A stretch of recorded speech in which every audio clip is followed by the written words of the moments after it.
Mhm. Sarah, will you just acknowledge that you're there and can hear us?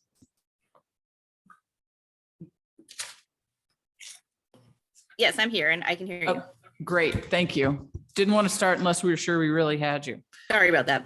Oh, no, not at all. Welcome to our May 17th council meeting. We'll start with our work session. First thing on our work session agenda is an interview with Julie Campbell, who is here, right? Is that the right last name even too? Julie has applied to be on the Crossroads Business District Commission. If you want to just come up to the microphone. We're not real demanding about this, but maybe, tell us about why you want to be on the Crossroads Business Commission, and then also about your business a little bit, because I know it's a business owner slot, right? Yes. So I've owned Webster Art and Picture Framing since 1999. And so I've been in the Crossroads a long time, and we're always looking out for each other there. And so I'm mostly concerned with parking and also traffic calming problems. And I know that's kind of an issue in Webster Groves right now, especially with the sixth and sixth graders. And a lot of those kids come down from Elm to Big Bend and are walking in our block there.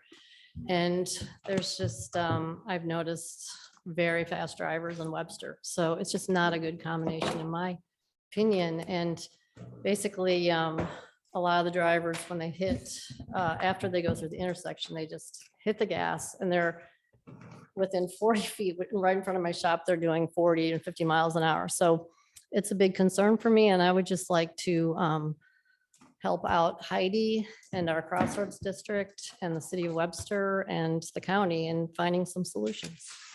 Great. Does anyone have questions? All right, thank you very much. And we will Welcome. get back to you very soon. And Great. I think I'm pretty sure that we'll appoint you to the commission, but we have to Wonderful. formally do that first. Thanks a lot, Laura. Yeah, thank you.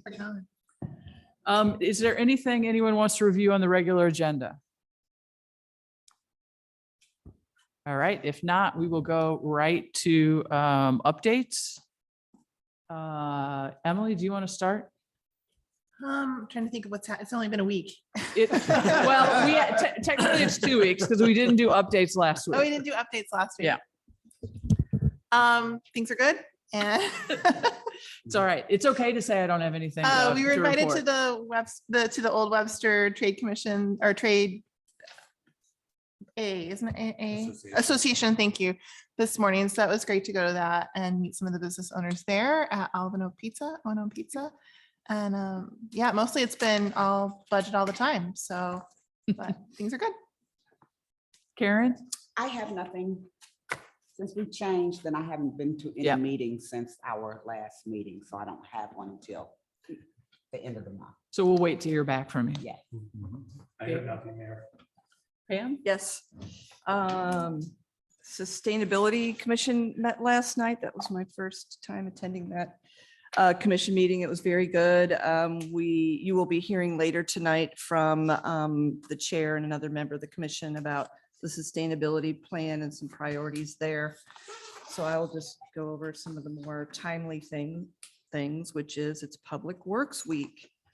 And thumbs up to the Public Works Department, especially now that they're drawing the bike lanes on Lockwood. I believe it's from Rock Hill all the way to Barry. Yes. So that will go, that is underway right now and they will continue until it's done. Todd gave a list of awesome data on the reduction of energy that has occurred since switching to solar at the service center the past 9 years. And maybe we can ask him more about that later on when we talk about the sustainability ARP funds. There's an electronics recycling program in August. The date is to be announced. And then they are teaming up with the Green Space Advisory Commission on a parade theme. They're not going to be doing floats together, but they're both, their each individual floats will be about the pollution solution. And that's all I have. Oh, and then I did attend Old Webster Trade Association. The specific purpose was they had a little meet and greet with the council and mayor since the election. Great. Emerson, I have nothing, Mayor. Sarah, No updates today. right. Neil, No updates. Marie, No, ma'am. Katie. Sorry, I'm going to disrupt this streak here that we had of really moving forward. I did go to, I also was at Old Webster Trade Association this morning, which was lovely, but two other meetings that I attended in the last couple of weeks. State Senator Carla May had a town hall meeting. She's the chair of the House Budget Committee.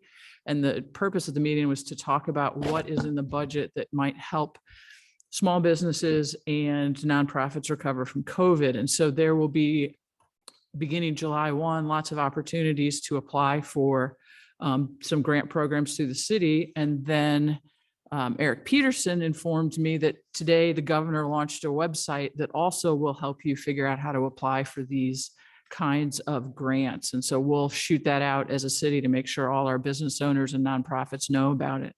I also went to Metro Mayors and heard a whole lot about the 10-year plan for the airport, which includes one new terminal and a whole lot of construction. But what lots of people will be happy to know is no request for funds. They've figured out how to pay for it. And we, as anybody who's traveled knows, the Southwest terminal is at capacity fully. And there's got to be a better configuration to make everything work. And they really, I think it's a pretty solid plan that they have. Mayors for Meals will happen again this year, and it's going to be moved to June.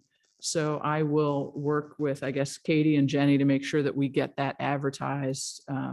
It's going to be a week-long drop-off rather than a one-day event. And so as soon as I have details, I will get in touch with you all. I think that's it. See, we're rolling along here. We have one topic on this agenda, and that is our summer meeting schedule. I think everyone received Katie's memo. Traditionally, the city council has canceled one meeting during the summer months. Frankly, not so much for council, but to give staff a window so that they're not preparing for a meeting because they're constantly preparing for meetings for us. After consulting the calendar, I believe the city manager and the city clerk got together and have suggested August 16th. Does anyone have any objection to August 16th being the meeting that we skip? No objections. I see lots of thumbs up. All right, then I think that's, do we need to do anything more official than that? No, just announce it. Okay, we are announcing that we will not have a meeting on August 16th. Okay. We do have a fair number of board and commission appointments here. So obviously, Julie Campbell just interviewed for the Crossroads Special Business District Advisory Commission. Currently, there are two vacancies. Obviously, she would fill one of them. Are there any objections to appointing her to that commission? None for me. All right. There are a couple of reappointments for consideration. The Historic Preservation Commission, Ann Halvax has served 2 years, completing a term for a member who resigned early, and she wishes to be considered for a reappointment to a full term. Do we wish to reappoint her? Yes. Yeah. Library Board. Sherry Taylor has served 1 term and wishes to be considered for reappointment, as does Leanne Waugh, who has served 1 term and wishes to be considered for reappointment. I know there'll be one other library vacancy because their chair, I believe, is going off and is term limited out. Sure. And that's state law that term limits her out, right? Okay, so for Sherry Taylor and Leanne Waugh, is it okay? Are we okay with reappointing? Yes. How long are those terms?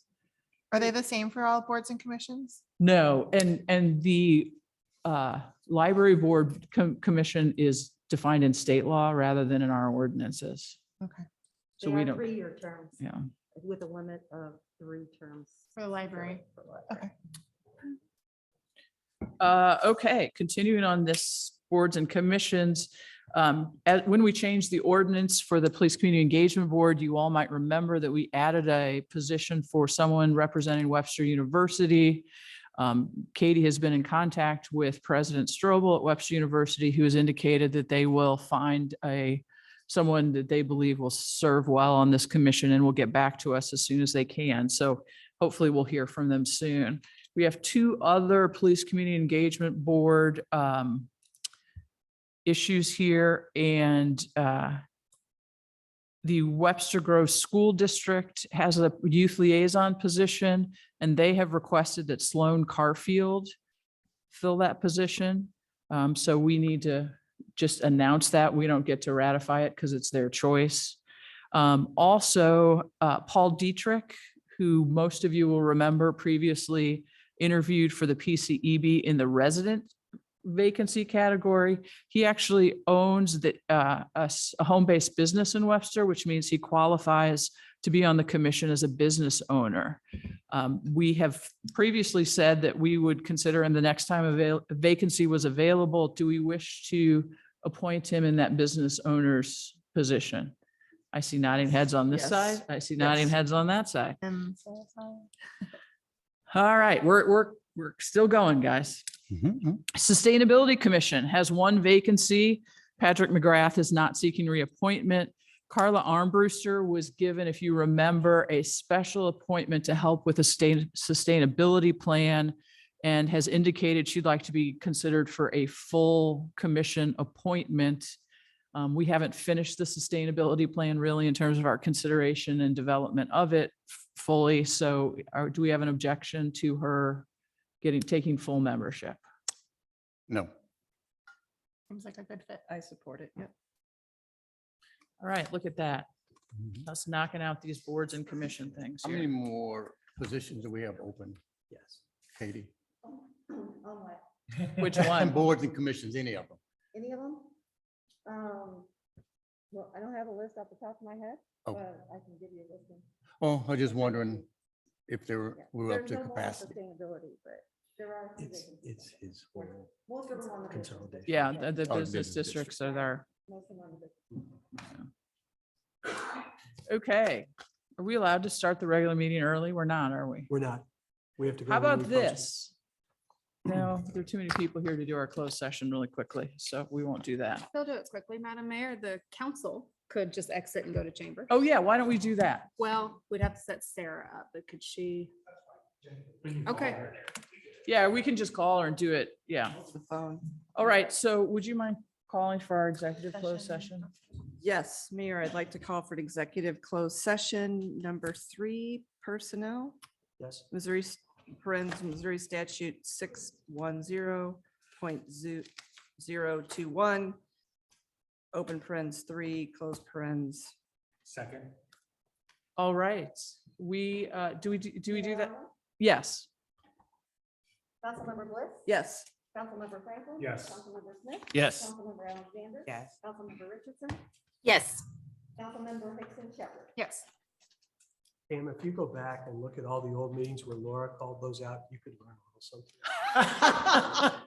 All right, if you all will excuse us, we're gonna step out for a minute, but we'll be back at 7. And the Silvermans are first on our agenda.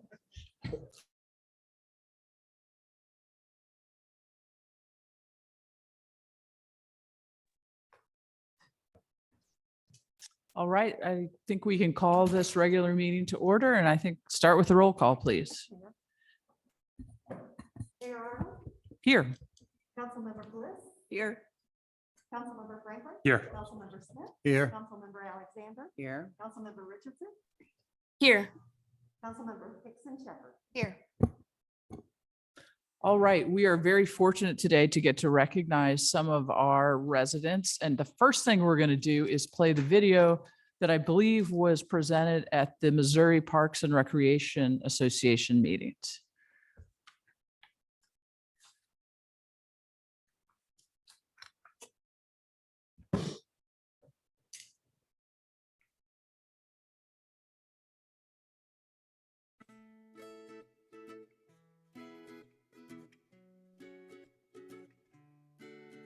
Pianist, keyboard player, and composer, Michael Silverman is among the most downloaded solo pianists in the world with 6 billion downloads and streams. The Silvermans' love for their community is evident in enhancement of area parks and the arts. They lived close to Webster Grove's Glen Park, a neighborhood park that had only a few amenities and wasn't slated for improvements anytime in the near future. Recognizing the need for playground equipment and the potential to uplift the park to become a true gathering spot for the neighborhood, Mike and Kathy Silverman invested generously in a unique, adventurous, and whimsical playset, along with a stage with an attractive canvas top. Families and children now gather and enjoy this formerly lifeless park.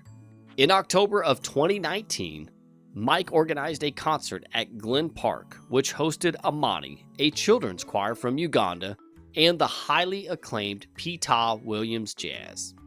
They sang in authentic Ugandan attire and sold handmade wares to a good-sized crowd of music lovers to raise money for their choir. In spreading the love of jazz to people of all ages, abilities, and socioeconomic statuses, Mike's company, Silverman Music, funded a concert in the Webster Grove Sculpture Garden and sponsored and funded a free Bach to the Future concert in the front yard of the Masonic Temple that included a Grammy Award-winning saxophonist as part of its concert series. He is also a regular sponsor of the Old Webster Jazz and Blues Festival and donated $10,000 for the inaugural Old Orchard Jazz Festival, serving as a sanctuary for the logistically displaced University City Jazz Festival. With an attitude of self-fulfilling prophecy, Mike suggested to city leaders to invest in light pole banners that reflect the quote-unquote city of arts. Since then, many visual and performing arts have taken root with the support of the mayor, city council, and arts commission, truly transforming Webster Groves into a city of arts. Congratulations and thank you to Michael and Kathy Silverman, the 2022 MPRA and Musco Lighting Give Back Award recipients. So Mike and Kathy, you want to come forward here? And kids too. It's a family affair, I understand, so. Pianist, keyboard player, and composer, Michael Silverman is among the most downloaded solo pianists in the world.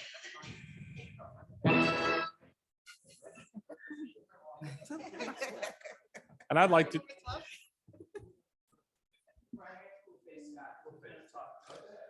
I'd like to just say that Missouri Parks and Recreation Association only gives out one of these awards a year. So it's pretty special, and it's an honor for us to nominate. Mickey Kelch did the nomination for your family, but it's pretty honor for us to have you all provide the types of resources and arts and stuff that you have to the community. And as a employee here, I could say for the residents, we thank you for your work.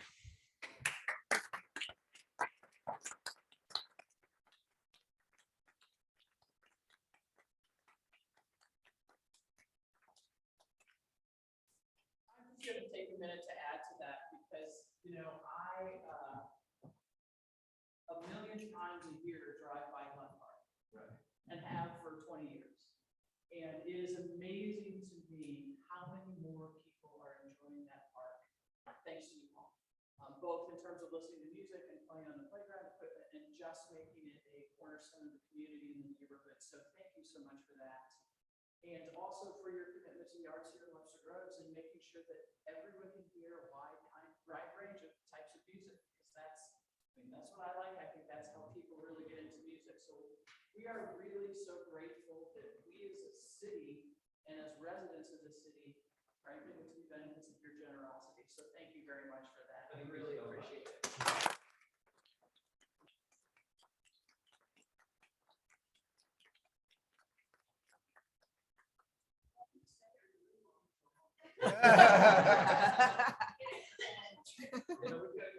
Okay. Oh, yes, if you'd like to say something. I just want to say, we're just only in Webster Grove, but that's part of the whole St. Louis area to try to do anything artistic. You know, the city's always real receptive. They're very helpful. Everyone comes out, volunteers, and offers to do things. So it's been pretty amazing. And there's a lot of green space and a lot of places we can have more arts events outside, which is sort of my personal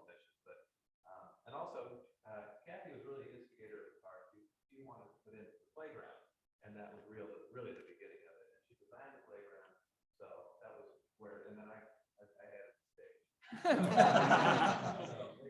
couldn't help yourself. Right, right. Welcome to the stage, Robert.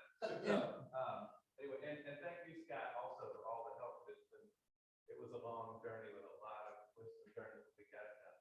So. Can we take thanks so much. Scott should be in a picture. Yeah, absolutely. Yeah.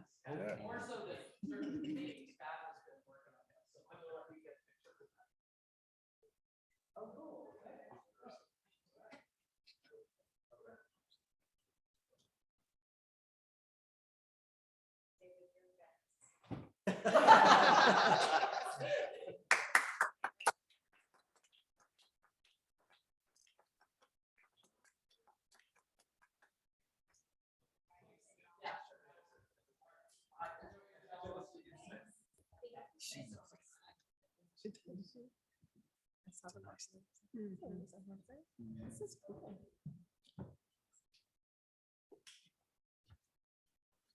All right, as we move right along, it is time for remarks of visitors, and that means Mr. Dave Buck, you are up first.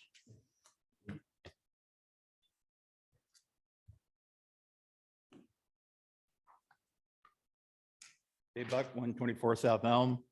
First of all, welcome, Emily. you. And congratulations to Mike and Kathy. I'm going to recruit them for Porch Fest, I hope, on October 2nd. I actually thought through and prepared something different. It was my lessons learned from my 40-year career on how to close budget deficits. I'll email this to Katie and you all. But among other things, I think I know how the city can earn and raise $100,000 in one day if you only think creatively, if you only think differently. It's not impossible. The answer is not to cut, but to create. I'm going to set that aside.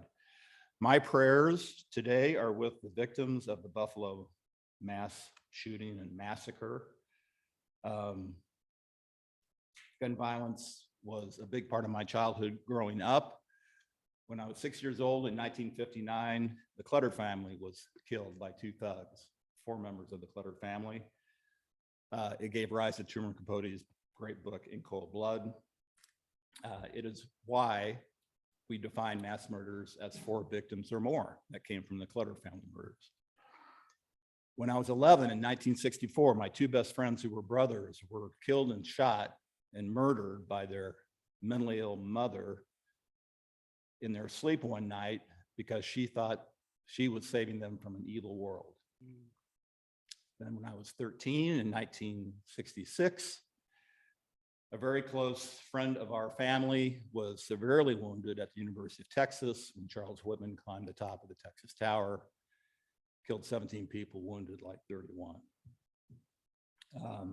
At the same time, I have great affinity for the original NRA, because at summer camps, the NRA taught me how to handle a gun, clean a gun, care for a gun, shoot at paper targets for medals, marksmanship. But they've obviously have changed. It's interesting, this shooting in Buffalo this year, the Emmett Till anti-lynching law, after 100 years, finally went into effect and was approved. 100 years. Okay, we don't lynch people anymore, but let's get an AR-51 and let's go into a supermarket and mow them down. Since Columbine in 1999, over the last over 20 years, and that includes Sandy Hook and Las Vegas and on and on and on, and all the victims, our federal government has done nothing. Webster Groves, actually, if you look on your council goals on your website, a gun violence thing is on there. The city really hasn't done much in the last 4 or 5 years. So I think it's symptomatic of what's going on in the country. Hi. Yeah, well, anyway, I have a solution. I'll send it out. I've sent it out for the last 5 years. It's called the U.S. Peacemakers Pact. I think compromise is the only way out because nothing else has worked. And I'll send it to all of you again. I'm pushing it where I can with the Sandy Hook people, parents, Moms Demand Action, Everytown Thanks, USA, Dave. other things. But I think compromise is the only way out. And, Thank you. Yeah. Let you know. Nick Nunn Farren.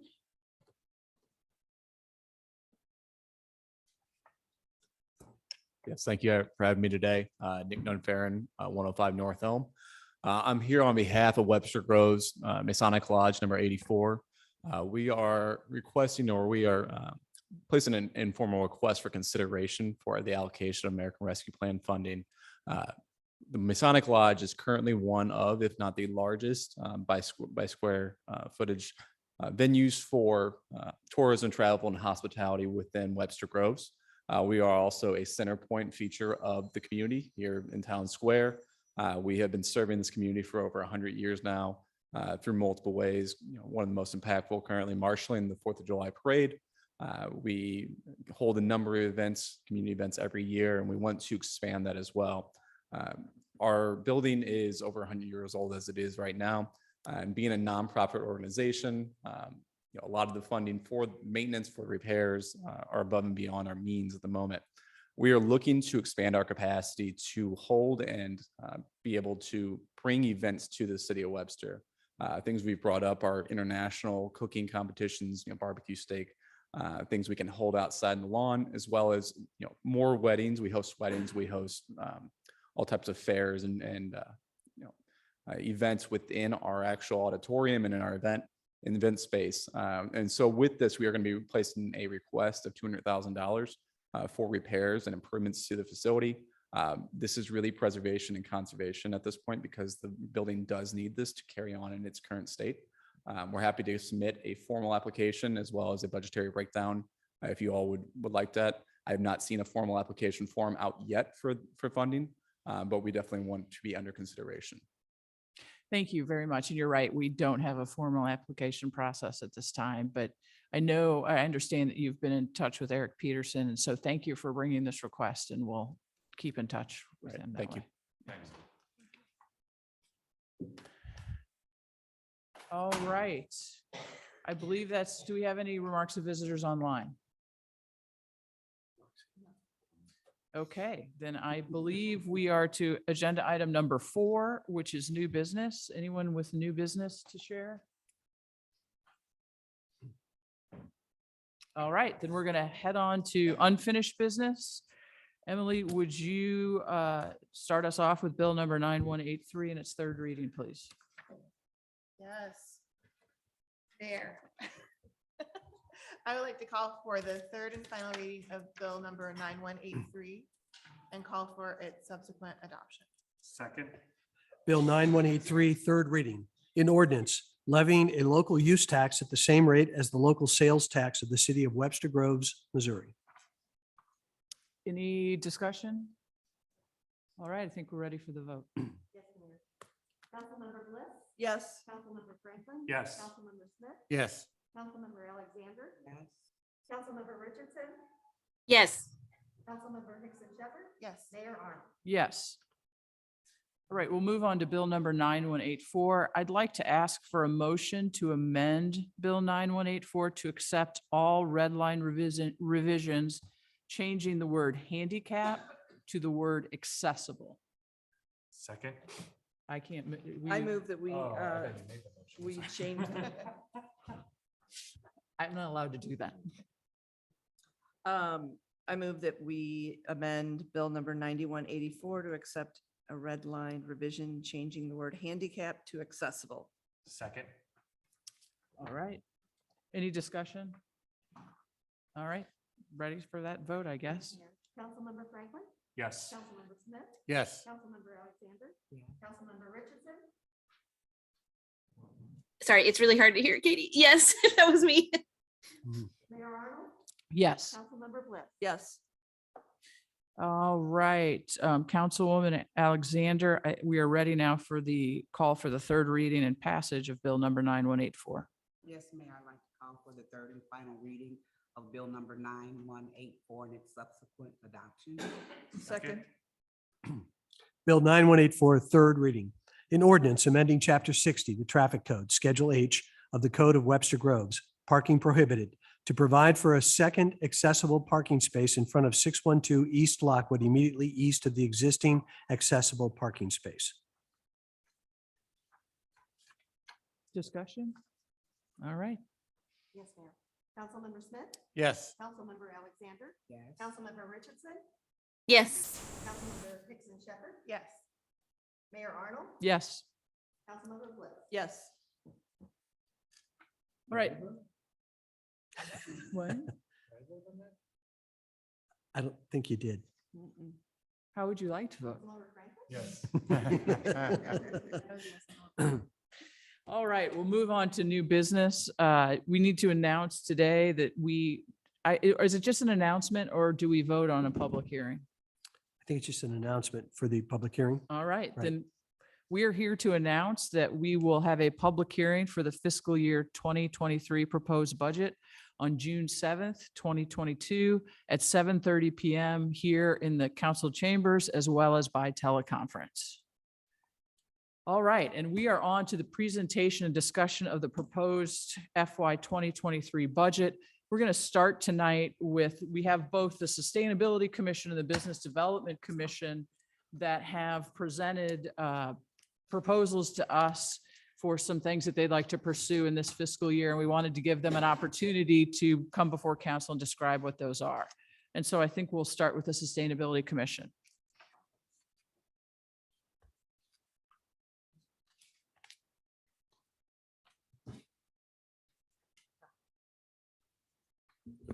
Can you guys hear me okay? You all, okay. Mayor Arnold and council, thank you for inviting me and Jeff back to share a few brief notes with you as you contend with the budget. I'm Jamie Hassemeyer, and I'm honored to represent the fine citizens of the Sustainability Commission. Webster Groves has much to be proud of when it comes to setting a tone of sustainability in the region. Our parks and green spaces are maintained with a strong eco-awareness of our region and conditions. In the past few years, we've hosted 2 backyard composter distributions to Webster residents. Our city is participating in the Green Cities Challenge for the 3rd year. Our Public Works Department is currently striping and signing bike lanes in a north-south and east-west corridor identified by the commission. We are raising awareness about plastic bag usage and encouraging folks to remember the reusables with a 2019 grant to hand out reusable bags. These. Our city partnered with Webster on Wheels for a successful bike around the town. It's a privilege to be able to do this work toward the greater good for Webster Groves through these efforts. While we have chosen to travel the path of environmental care, it's important to note that there's always room for improvement. A recent study found that more than 2/3 of Americans are somewhat or extremely anxious about the impact of climate change on the planet. The Sustainability Commission agrees that Webster Groves has a role to play in addressing climate change. That's precisely why we built the Sustainability Plan Forever Webster Groves. This is a strong starting point to encourage the city to view every decision in each department through a lens of sustainability.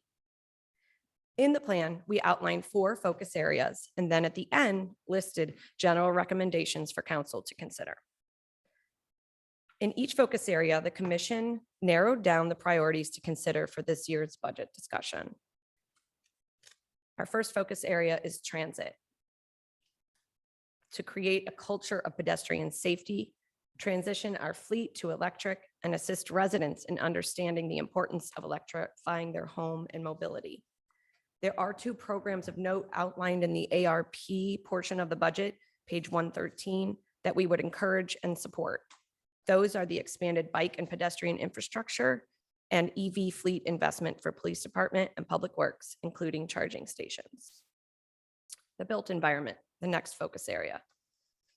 Benchmark our current energy usage in all city buildings and set goals to reduce emissions. Discover areas where city buildings can become more efficient through energy audits, retrofitting, and assisting residents in those efforts as well. Research grants and rebate opportunities where applicable. Support residents and businesses through these transitions through speakers and education. Replace street lamps with LED and shades for dark sky compliance. Natural environment, the next focus area. Support social changes by educational campaigns that touch on the benefits of turning off idling cars, planting native species to assist with stormwater, and potentially create a green recognition program. community engagement, and education. Encourage strong stewardship by promoting and educating Webster residents on how to use their backyard composters, and also introduce better food waste methods if backyard composting isn't applicable. The top recommendation in the plan is to create a director of sustainability position. This person would coordinate efforts between different departments to implement the full potential of the plan. The role would require creative outreach to our community and represent Webster as a regional leader in sustainability. The fiscal bottom line for justifying the creation of this role speaks for itself, as the energy savings potential once many of these initiatives are implemented are vast. But we also need to view this as an investment in the future well-being of our community and the earth. The toll this takes on people is difficult to capture, and that's why the human bottom line to consider is the moral reason to consider both the plan and the position. We know you have incredibly difficult decisions ahead. We acknowledge that coming to you with a recommendation for creating a new position during these difficult financial times is sensitive. We also believe that how we decide to spend taxpayer dollars is a statement of our values as a community. We would like to offer that there are some creative ways we can work on the plan throughout the year if council decides that creating a position for sustainability is not a possibility this year. We humbly ask that we are able to continue the dialogue with you about Forever Webster Groves once the new fiscal year begins. I do have some, if you have questions, I have the various creative ways that we could work around, especially considering the budget for this year. So if you have any questions about those, you can ask me now, or we can talk later, whatever you want to do. I like to hear. Yeah, I'd like to hear. All right. Okay. Keep going. Alrighty then.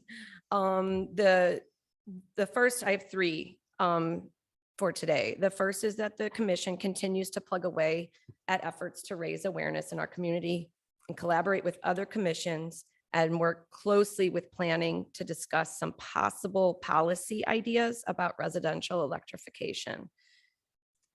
The second idea is to consider finding grant funding. I do know that regionally, St. Louis County does not support positions, but the solid waste district does. It would be really focused on waste reduction, but the plan does outline that as being a need for the community. So in terms of recycling and composting, food waste, and then introducing in our region the Green Dining Alliance. And if anyone's heard of that, it's a program out of Earth Day 365 that encourages restaurants to be more sustainable in their practices. And then the third solution would be to identify one current staff member who could dedicate a small portion of their week. I know everybody's plates are overflowing, so I realize that's kind of bonkers, but we think it's important. So 5-ish hours per week toward the plan and work closely with the Sustainability Commission. And do you mean in addition to Todd as the staff liaison? Yes. Questions for Jeff and Jamie?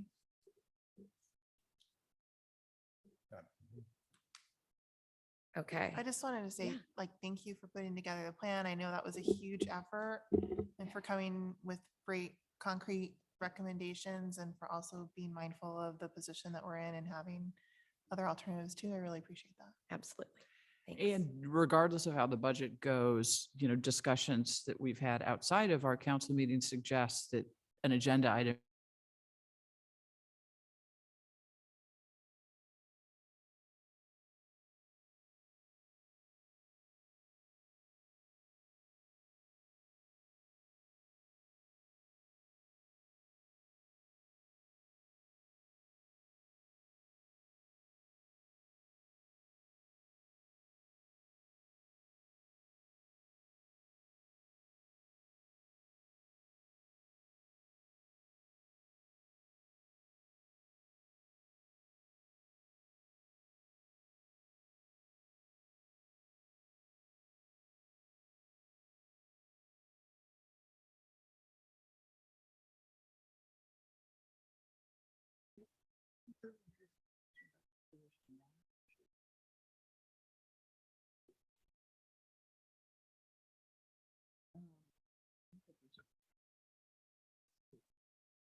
That was sort of my inclination Yeah. too.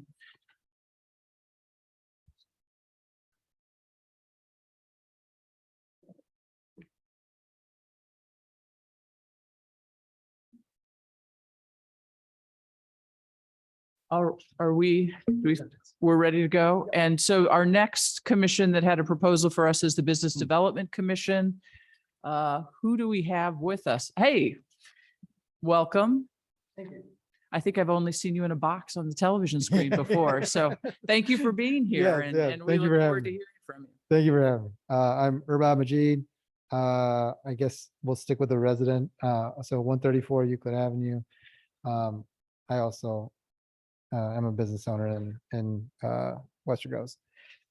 So respected council members, I'm here today representing the Business Development Commission's proposal to consider the addition of a new resource or the reallocation of an existing resource to serve as a business liaison for the city.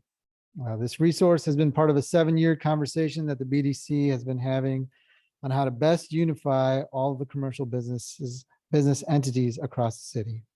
The resource would be tasked with outreach, communication, and strategic planning to help the Webster Groves commercial business community thrive.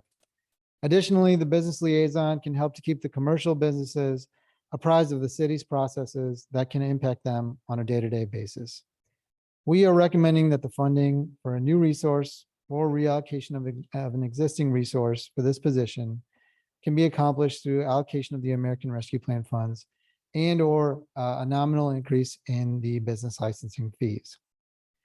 We believe that this resource will help to maintain and build the momentum of our local economy, prove to be key in conversations on infrastructure and technology, and in the long term, help the city continue to establish itself as a beacon in the region. Thank you for your consideration and time, and I will do my best to field any questions that you have. Questions? My assumption was that we have the proposed, you've received the Yes. proposal from us. And everyone does have a copy of the proposal, so I didn't want to get too into the Yeah. details because I figured you guys have, your time is valuable, so.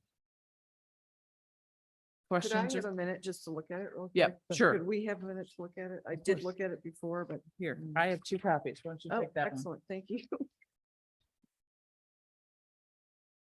One of the things I think, or Bob, I'd like to see us do before really moving to liaison is to really catalog what among this is being done by current staff members and Okay. figure out what that workflow looks like Okay, so that we can, as a city, I think, do that maybe more effectively okay, and then identify, what need is there beyond what staff is currently covering. And I know the BDC has discussed that to some degree, since I used to be the liaison to the committee. But I think that's a crucial first step for us from the staffing perspective. So that we're making sure that there really is a big need that isn't being fulfilled. And it may be how we do the work is more important than who does the work. sure. Is it relevant to include who's doing that work that is outside of the city infrastructure? What do you mean by that? So for example, the business districts have their own individual people that are coordinating Yeah. amongst their districts. So part of the reason why this conversation has been ongoing is within a district, there's great communication. But between districts, and if you're not inside of a district, you're kind of in the dark. And that's what we're trying to bring a Sure. cohesive. Yeah, and I think part of the question here is to what degree can we do some of that public engagement? or Okay. Business engagement in-house? Okay, I guess what I'm saying is I'd like from the staffing perspective, the city to spend a little time with this too. Because I agree, and I was in all the meetings where this was drafted, and I agree it's important, and I understand the real drive from the BDC for it because it makes a lot of sense. thank you. It not only makes sense, but it really is kind of necessary Yeah. because we have 3 special business districts. then And as the 2 BD outlying. and other businesses is Right, the- as- that's what I'm saying. Yeah, 2 outlying areas plus home-based Right. businesses. So we are kind of unique in that we have Yeah. this disparate set of business Well, then Watson districts. Road. And yeah. Right, Watson Road, yeah, so does make sense.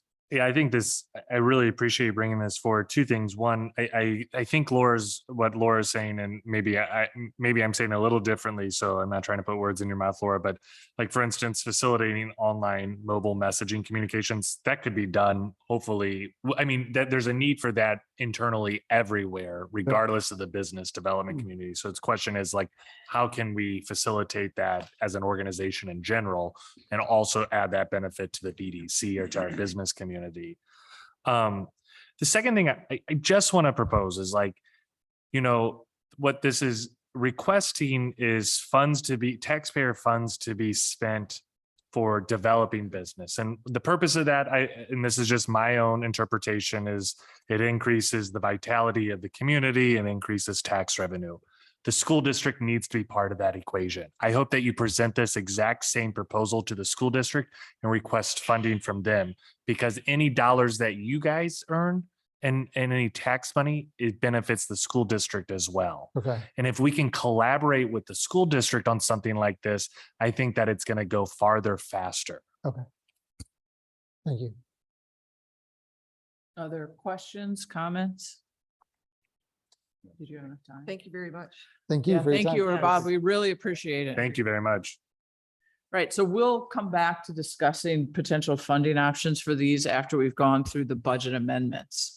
So we are now to the point where we'll consider amendments, and we'll do this by department. And I will just take a moment for our department chairs who are here. Thank you for being here again. I know you maybe thought last week was your last one. Hopefully, we're going to work our way toward you not having to be here for hours and hours and hours every Tuesday night. Madam Mayor, I think the city manager wanted to say a few words before I pop in, so. Thank you, Mr. Peterson.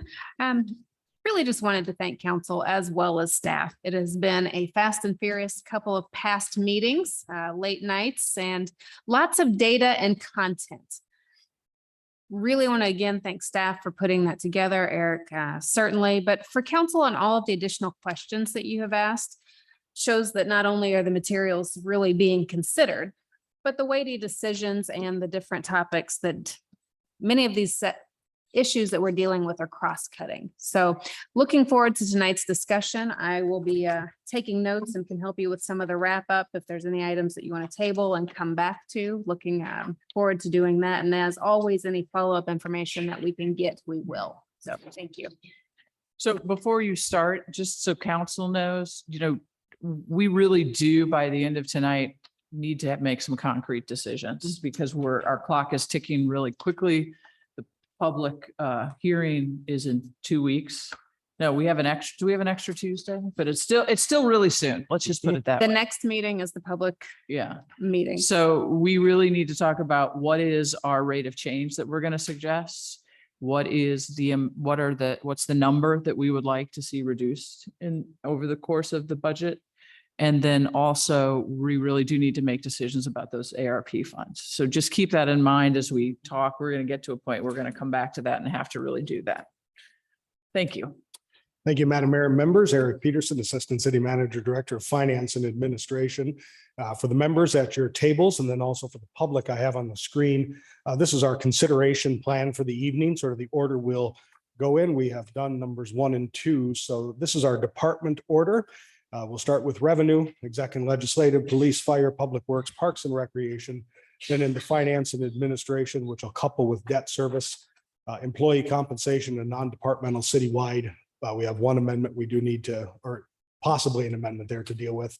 Capital improvement program, if there's any major changes, the American Rescue Plan funding, and then planning and development director Perry will be with us later this evening. So we did move that to the end, just recognizing her family schedule.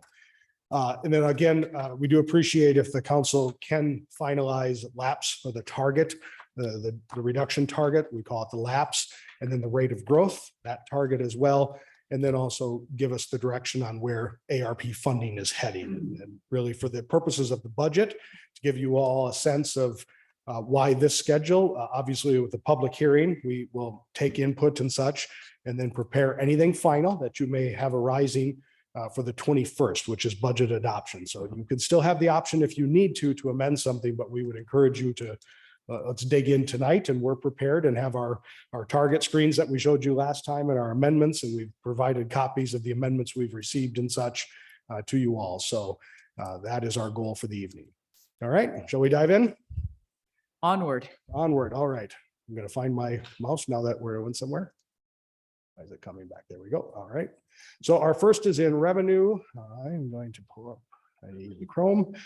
So we have a couple amendments in revenue, and you'll see they're at your table. And if you look down at the amendment number, I've labeled them all by R. So first of all, I apologize for my handwriting. If you've ever worked with me, you're not going to find that I'm a great penman. So that R probably looks something different for each of you. But R1 is the first amendment we'll take up, which is in relation to, it's from the administration, the capital improvement sales tax. I'll put it on the screen as well. This is a re-estimate, increasing that sales tax by $163,600. And this is amendment R1. The reason for the re-estimate is that simply, from the point in time in March, when we first took and did the revenue estimates, we've seen data to suggest that the sales tax is improving. Why aren't we improving all the lines of sales tax that we receive? Because sales tax all flows in different methods to us. The capital improvement sales tax is ours shared through the county in a certain pool that's spread across the entire county. Things like the pool tax only come from certain cities, and there's a population algorithm that goes to it. So just because one sales tax line is increasing doesn't mean the other is, because there's other factors then on the pool sharing that affect how much we actually receive.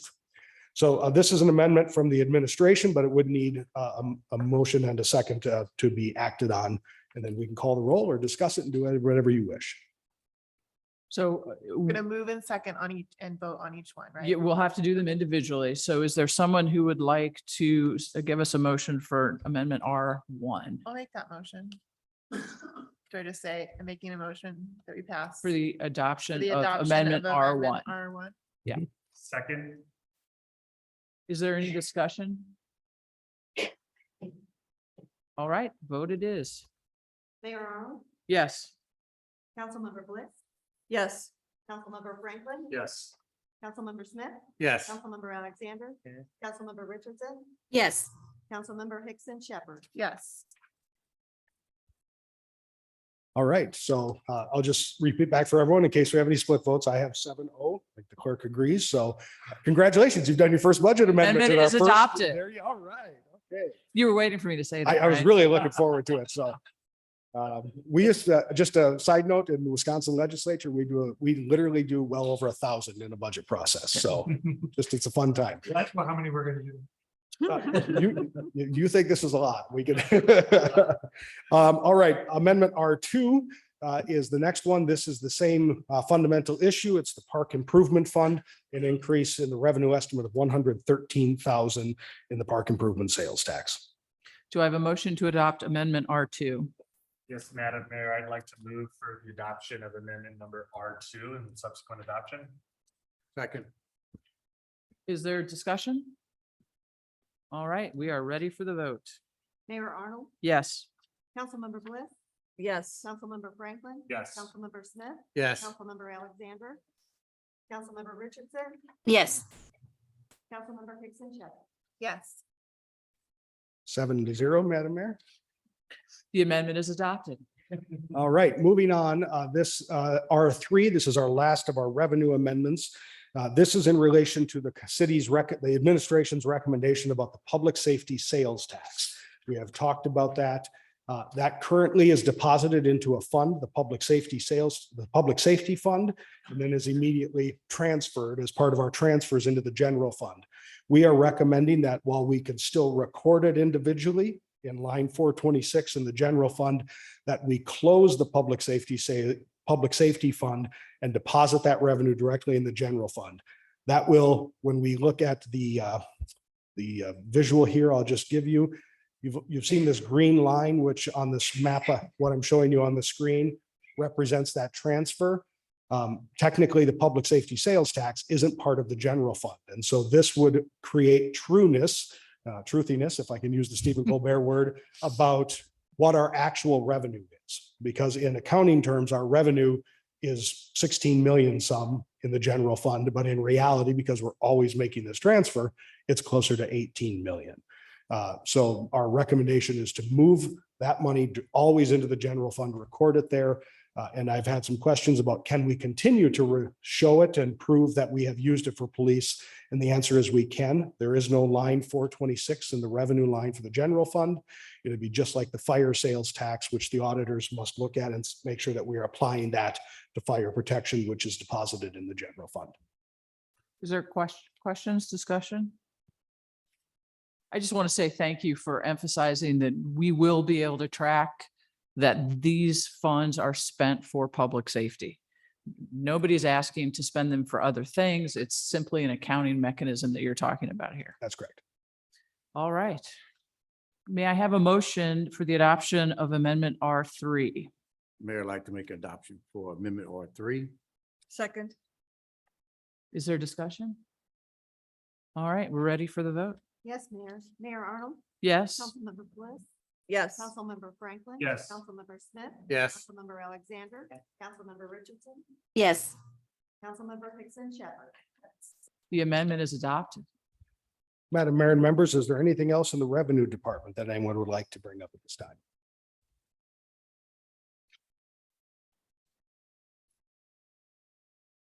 Not seeing anything, Madam Mayor. Can I go on to the next department? We sure? Yep, I think Okay. we can then. All right, I will move on. We are in executive and legislative. And I will find the right, there we go. So we have one amendment that we have received. It is EL1. It is at your table. It is moved by Councilmember Bliss and seconded by Franklin on the writing. We'll ask for that in just a second again. I'll explain my understanding of the intent, council member, and you can correct me if I'm wrong. This would increase the budget line in boards and commissions for PCEB, the Historic Preservation Commission, both of those by 1,000, sustainability by 1,000, and the Green Space Advisory Commission by 600. That would give those four commissions $1,000 for this coming fiscal year. And then they would reduce the budget in the professional services and boards and commissions by 3,600. And that is the impact of that amendment. Is that correct, Madam Councilmember? Yes, but I do have a comment. And that is, in looking at the commissions, I have a question about Parks and Rec, whether they would benefit as well from having programs. And this is just, again, kind of a test for this year, for this fiscal year, to give money to each commission equally and seeing how they do with this amount. And then we could look at applying it, how it works this year and applies for coming up. So I don't know if anybody has comments about Parks and Recreation, if we should include them in that list or not. I'm So- going to turn to Director. we're Davis. going to let maybe Scott have a shot at this, and I'm going to ask while Scott's coming forward. Sarah, since you have been the most recent liaison to Parks and Recreation, do you have any comments or thoughts on this amendment and including Parks and Rec with educational funding? I will defer to Scott. Off the top of my head, I'm not sure that I can think of specific uses, but Scott is the expert here. So. The commission hasn't asked for any funding such as that. If we were going to do anything that would, that they were going to provide programming, we'd quite possibly have revenue that would offset that if it was some sort of program. So we'd be able to build that into our basic model that we already have in the rest of the budget. So I'm not aware of any need for $1,000 for specific programming. All right. Thank you, Scott. All right. So anything else you want to talk about or clarify since this is your amendment? I don't think so. I described it as clearly as possible there. I just thought, they can have the flexibility with these possibilities of using that money in those ways. So. But can you define educational program? Well, for example, the Green Space Advisory Commission has now made it a practice. It's the fourth Thursday of the month is a program, and they do things such as workshops on native plants and pollinators from native plants. They do a program. We've got the Mayor's Monarch Pledge coming up. They don't really have they hold on to their money. They haven't been using it for advertising to get attendance. I think it would benefit the community if more people knew about it. For example, another practice, which to me is asking speakers to come speak for free. And, that number of speakers is kind of limited. Some of them are from the Missouri Department of Conservation, some of them are professors, et cetera. And I think, a small honorarium would be a nice thing to offer for people that come to present to our community. So this is moving funds from one area to another? Yes. It's not increasing the budget, but it's just Correct. moving funds. Yes, there's, the Arts Commission had made a request for $8,500 for some of their programs. Mhm. And so that is where the 3,600 would come from. From the Arts Commission. Yes, they already have 1,000 in this line item. They already have $1,000. The Arts Commission or- Would you like to Sure. be specific about where the money would come from within the budget, please? Absolutely. So currently, as budgeted, the arts, the boards and commissions line item, the Arts Commission has, I'm going to grab it and make sure I get this absolutely right, has $1,000 in the special event line. That is the line that they're talking about increasing this in this amendment. So every one of the named commissions would have $1,000. The Arts and Commission also has $8,500 in professional services that they've submitted for both for outdoor concerts, which would be professional services to pay for outdoor concerts and such. So that is the funding source for this 3,600, moving 3,600 from that line to the other line. Budget neutral. GSAC. The Green Space Advisory Commission.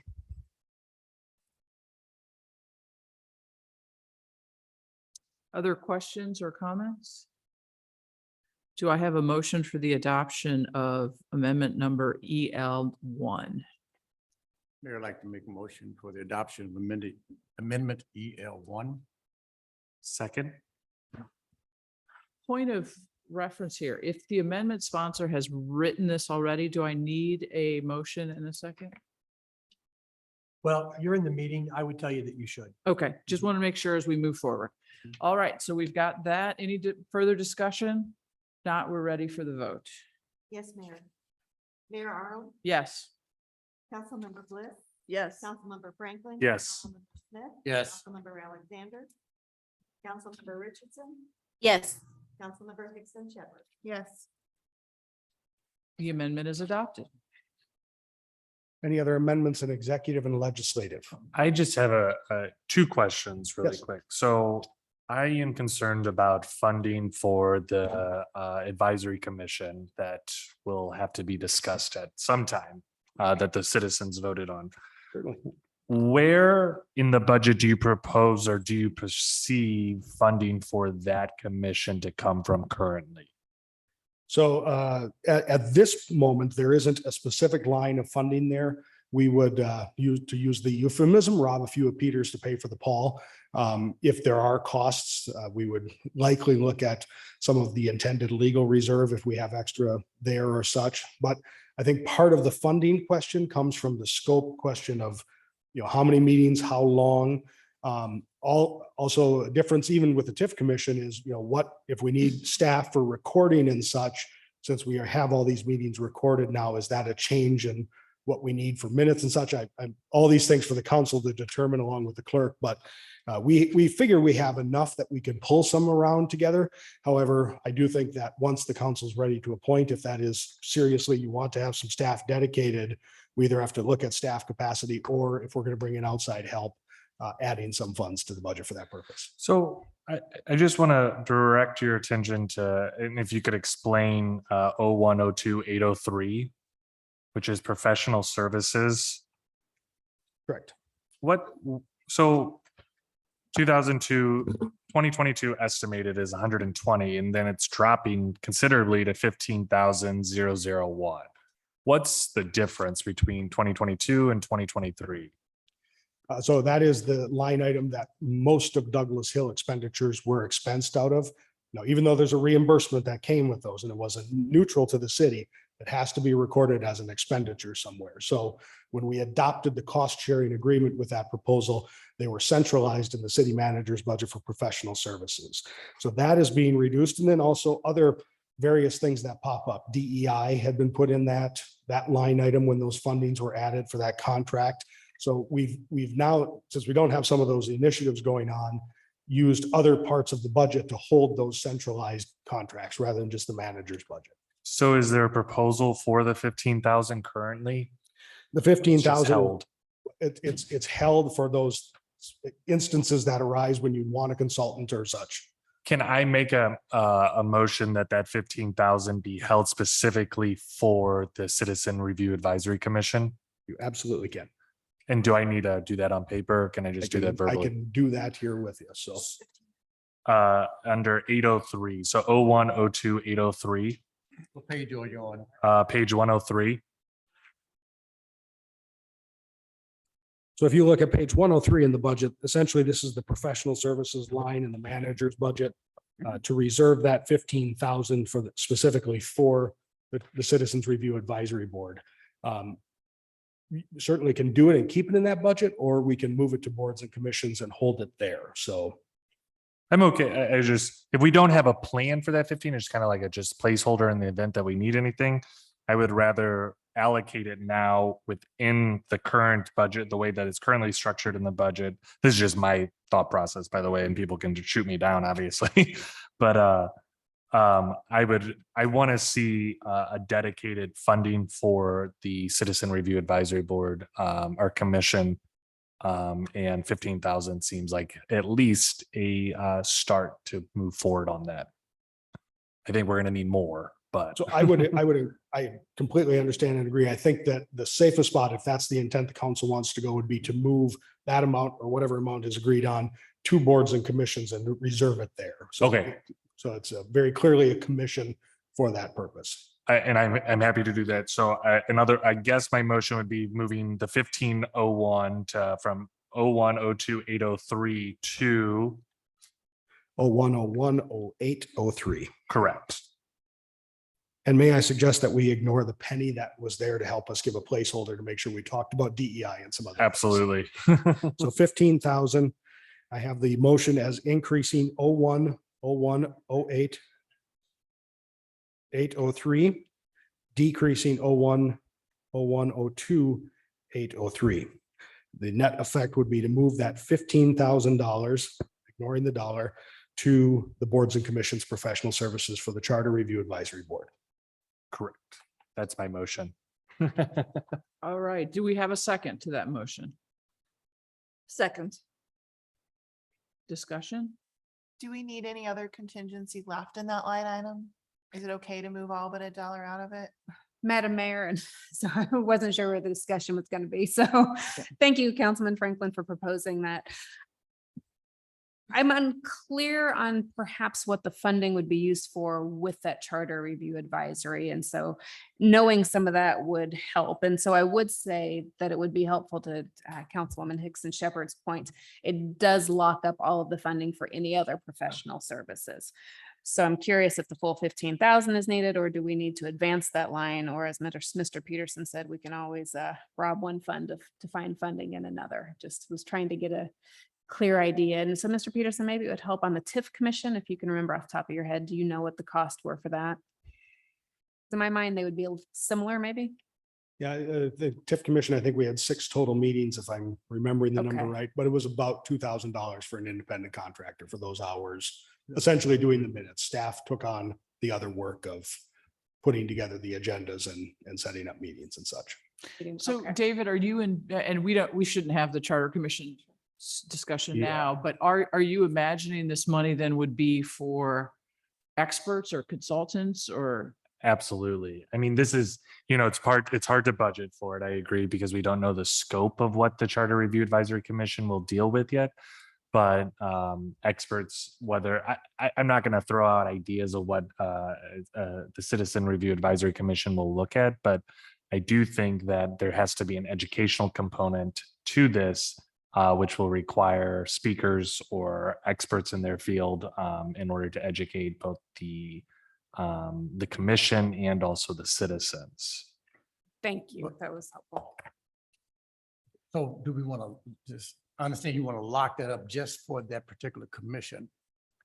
That's my proposal would be that, just because my concern is I don't want, I'm not trying to cast dispersions. I'm not saying that anyone on this council would say, hey, I don't want to take that serious. I think that funding it demonstrates our seriousness to the Citizen Review Advisory Commission. So what other that line item, what else was it supposed to be representing? Just in the event that we need something? or- So that line item is meant to be if there is a contract that does come up throughout the course of the year that we haven't comprehended in March, we had some funds available. So if there's a consultant need, if we didn't have DEI funding per se, and you wanted to go back out to do another audit or such, I'm just using an example, along the way, there'd be some funding available without needing to amend the budget.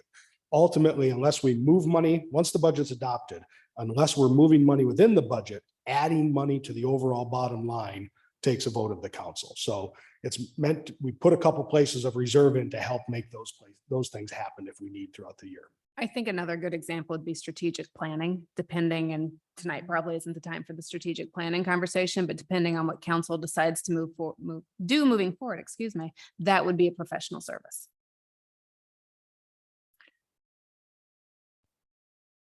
Any other? Regarding the TIF commission, you said $2,000, but we did have development strategies attend that. Was that part of the? So separate? development strategies is a separate cost. I was Okay. speaking to the recording secretary function for the TIF commission. So. And in terms of my comparison to TIF, thank you. And Councilman Franklin, your conversation was helpful. So we may need legal or other experts that would come inform that we might have to pay for their time. So that made sense. I was thinking in terms of staff time, where I would be the council liaison. So certainly there's not an additional cost to that. And then in terms of the meeting minutes and that sort of work, I also believe we can handle that in-house. So, but I did not take into account the expert time that we may need. Would you entertain an amendment to your amendment to move that number to 10? That would be fine. So instead of 15, go to 10. You can just ask unanimous consent to do that. May I have unanimous consent to change the amendment so it reads 10 instead of $15,000? And then you just all nod your heads and say yes. Without objection. But that So doesn't mean ordered. you're voting for. No, yes that's on it, just to change it, to the yeah. amendment itself. Oh, It is not. So let me make sure I understand that our final is that we're just going to decrease this amount to 10 and then allocate 5 to the. The other way. Other way. Going, Decrease it to 5 and allocate 10 to the board, to the Citizen Review Advisory Commission. Let me restate it a different way. You're going to take 10 of the 15 out of the manager's budget and put it in boards and commissions. Boards and commissions will have 10 held for the charter review board, and there will still be 5,000 left in the manager's professional services. way we should to flip that, to keep 5 just for the citizen review board and leave 10 in that fund? I mean, I'm against that, so I don't think you have unanimous consent there, but if you want to make a motion and maybe you have. I'm just thinking, my first concern is just tying up that money just for that particular purpose. When that money is there now for any purpose. I hear you. I hear you. So, I mean, is there any indication that you think that we wouldn't allocate the funds we needed for the? Yes. Oh, I don't think so. Oh. I think that's something. It's been that we 20 put on the years since we ballot. reviewed it. Well, that's something we put on the ballot that we want to do, and the citizens said yes twice to it.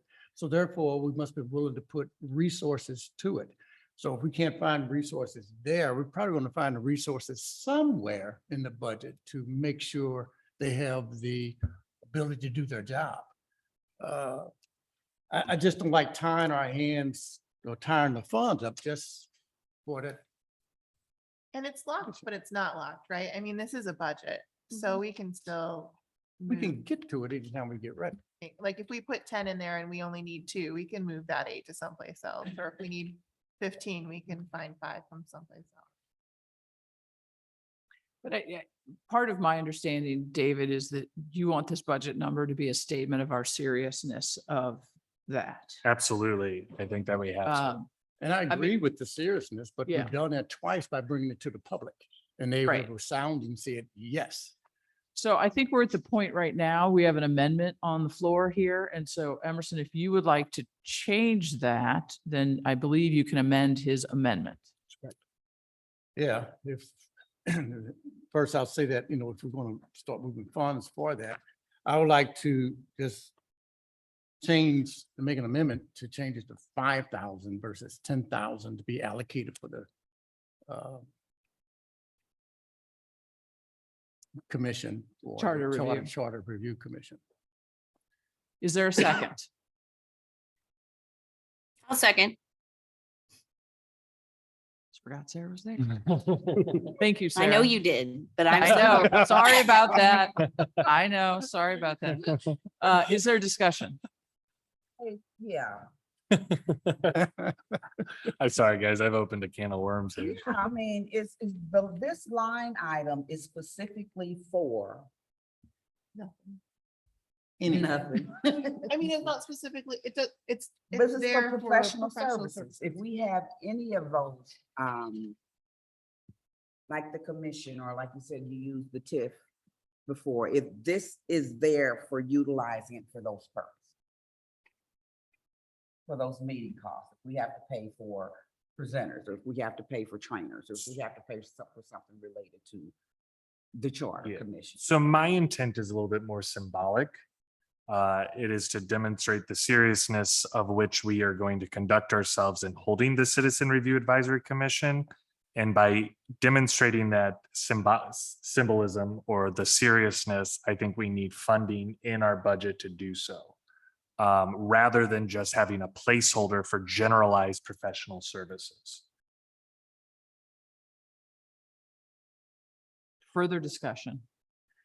Right. So I believe our first order of business is to vote on Councilmember Smith's amendment, which is to change the number to $5,000 that is set aside for the Charter Review Commission. I think we're ready for the vote.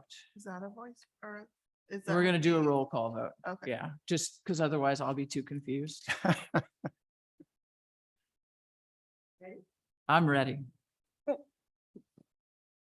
Mayor Arnold, Yes. Councilmember Bliss, Yes. Councilmember Franklin, No. Councilmember Smith, Yes. Councilmember Alexander, Yes. Councilmember Richardson, Yes. Councilmember Hickson Shepherd. No.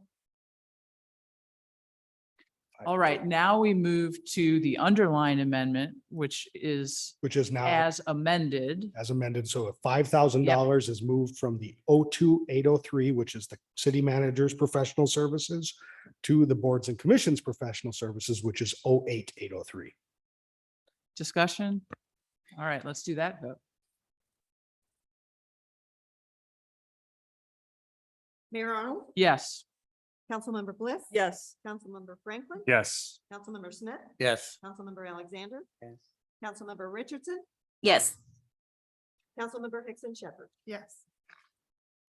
This is kind of fun. The amendment is adopted. Almost forgot that. Executive and legislative, other Yeah, I issues? do have one more, and this is an amendment that actually was distributed by email, so hopefully you all saw it.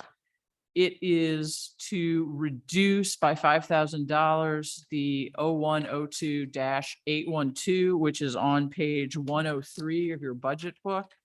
This represents the meeting and conferences line item in the budget for it is held in the executive, but I'm going to let Dr. Peebles explain what it's for, just so the public knows. And maybe I'll let you do that first, Dr. Peebles, before I talk about the rationale. Line item again. The line item is 812. On page. 103. Oh, right. So the professional conferences and education is exactly what it sounds like. It's training and it is housed, of course, within the executive budget. I would be myself, Mr. Peterson, but it also goes broader than that. And we didn't use it a lot last year, but an example I can give was we purchased an ICMA series of webinars for human resources that we were then able to share with all employees. So it goes broadly for that. I will share that throughout, I think organizational history, there has not been a lot of investment within training for staff. I believe that as we look at recruitment, retention, succession planning, that training is an incredibly important piece. Throughout COVID, of course, training was pretty much halted. So I think we've had some real deficits in training across the organization. However, there are other training budgets, to be fair. If there's anything good that COVID has brought about, it's doing training in different ways. There's a lot more local opportunities and there's also a lot more online opportunities. So in a nutshell, it's shared training experiences. I'll also say in terms of reducing, which is certainly a council conversation, meetings and conferences have increased. Just the prices overall of them have. I will share with you ICMA, for example, and for people watching, that's the International City County Managers Association, which is the main organizational hub for managers. The registration alone is $1,400. You get a wealth of materials for that, though, both online, in person. But I think most professional organizations, we have seen increases such as that. And then, of course, the other fees that go along with it. If anybody's looked at an airline ticket lately, all of those things have went up. So that would be my commentary on it, but and the purpose of why we do need it, which of course everything is flexible. As Eric said, we will look at all lines. So just for my colleagues' sake, I agree that the training is necessary. I want to also point out that every department put in some meeting and training as well. So this is not the entirety of that budget. That is not the entirety of that kind of thing for the budget. And I'm simply offering the amendment because we're talking about essentially a fourfold increase in a short amount of time in this budget situation. I just think that's too much of an increase. So I have suggested that it be reduced by half. It's still an increase over the last year, but it does provide us at least a little bit of savings. So you're recommending that the budget amount for this year is 5,000 instead of 10,000. I will second that. Wait a minute. I did not make a motion. Oh, I thought Yeah. Laura No, did. Lori did. I Oh, you did. did. I did an offer in the amendment. Yes. Okay. I think that's when I get to make a motion, when I have an amendment. So we just talked about the additional training that's needed and what we haven't been able to do. And we now have more opportunities to do because they're more available. But we want to reduce. Well, I'm just suggesting that the increase is, we're not reducing it from past years. In fact, we're still increasing it with my amendment from past years. And departments have lines of their own. Okay. But, this is obviously my amendment. The rest of you get to make your own choice on this. So Well, my generic comment. So we're trying to change culture here. And training is a big part of that culture. From what I have understood, that there has not been that much training for staff in this organization. I'm sure they've gone to conferences and things of that nature, but have any of that training been put to use once they bring it back? I don't know. But I do know that eliminating training, I'm not saying you're eliminating it, but you're reducing the expansion of the it. expansion of it. At this point in our organization, I think is going to be kind of hurtful. Because I think that we do need that outreach for training. Yeah, and I just am going to make one side point. You said whether it is used when it comes back. I want to point out Chief Ellis's point that he made in presenting his department is that part of his design and training is to come back and have the people who went to whatever come train the entire department. And I think that's a fantastic model for us to think about. Because then you're sending not quite so many perhaps to different kinds of training.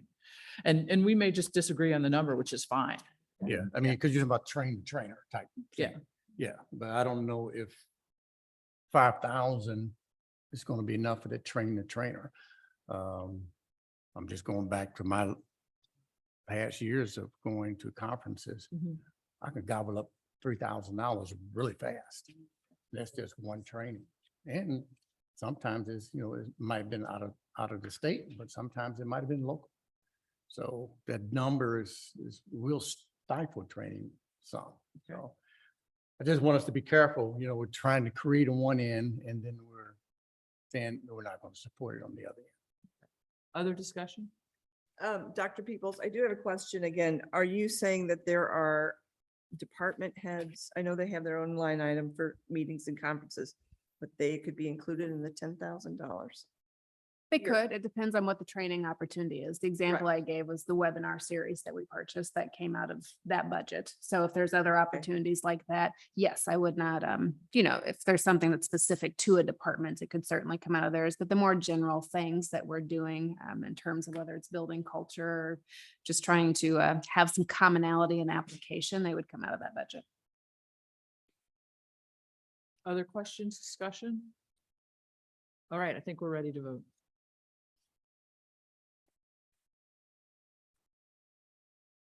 Mayor Arnold, Yes. Councilmember Bliss, Yes. Councilmember Franklin. Yes. Councilmember Smith, No, Councilmember Alexander. Councilmember Richardson, Yes. Councilmember Hickson Shepherd. Yes. All right, the amendment is adopted. I believe, does anyone else have executive legislative? I think we can move on to the next department now. All right, next department will be police. And as you're looking at that, just make sure there's nothing more that you had in your world that you wanted to bring up, folks. And then we'll.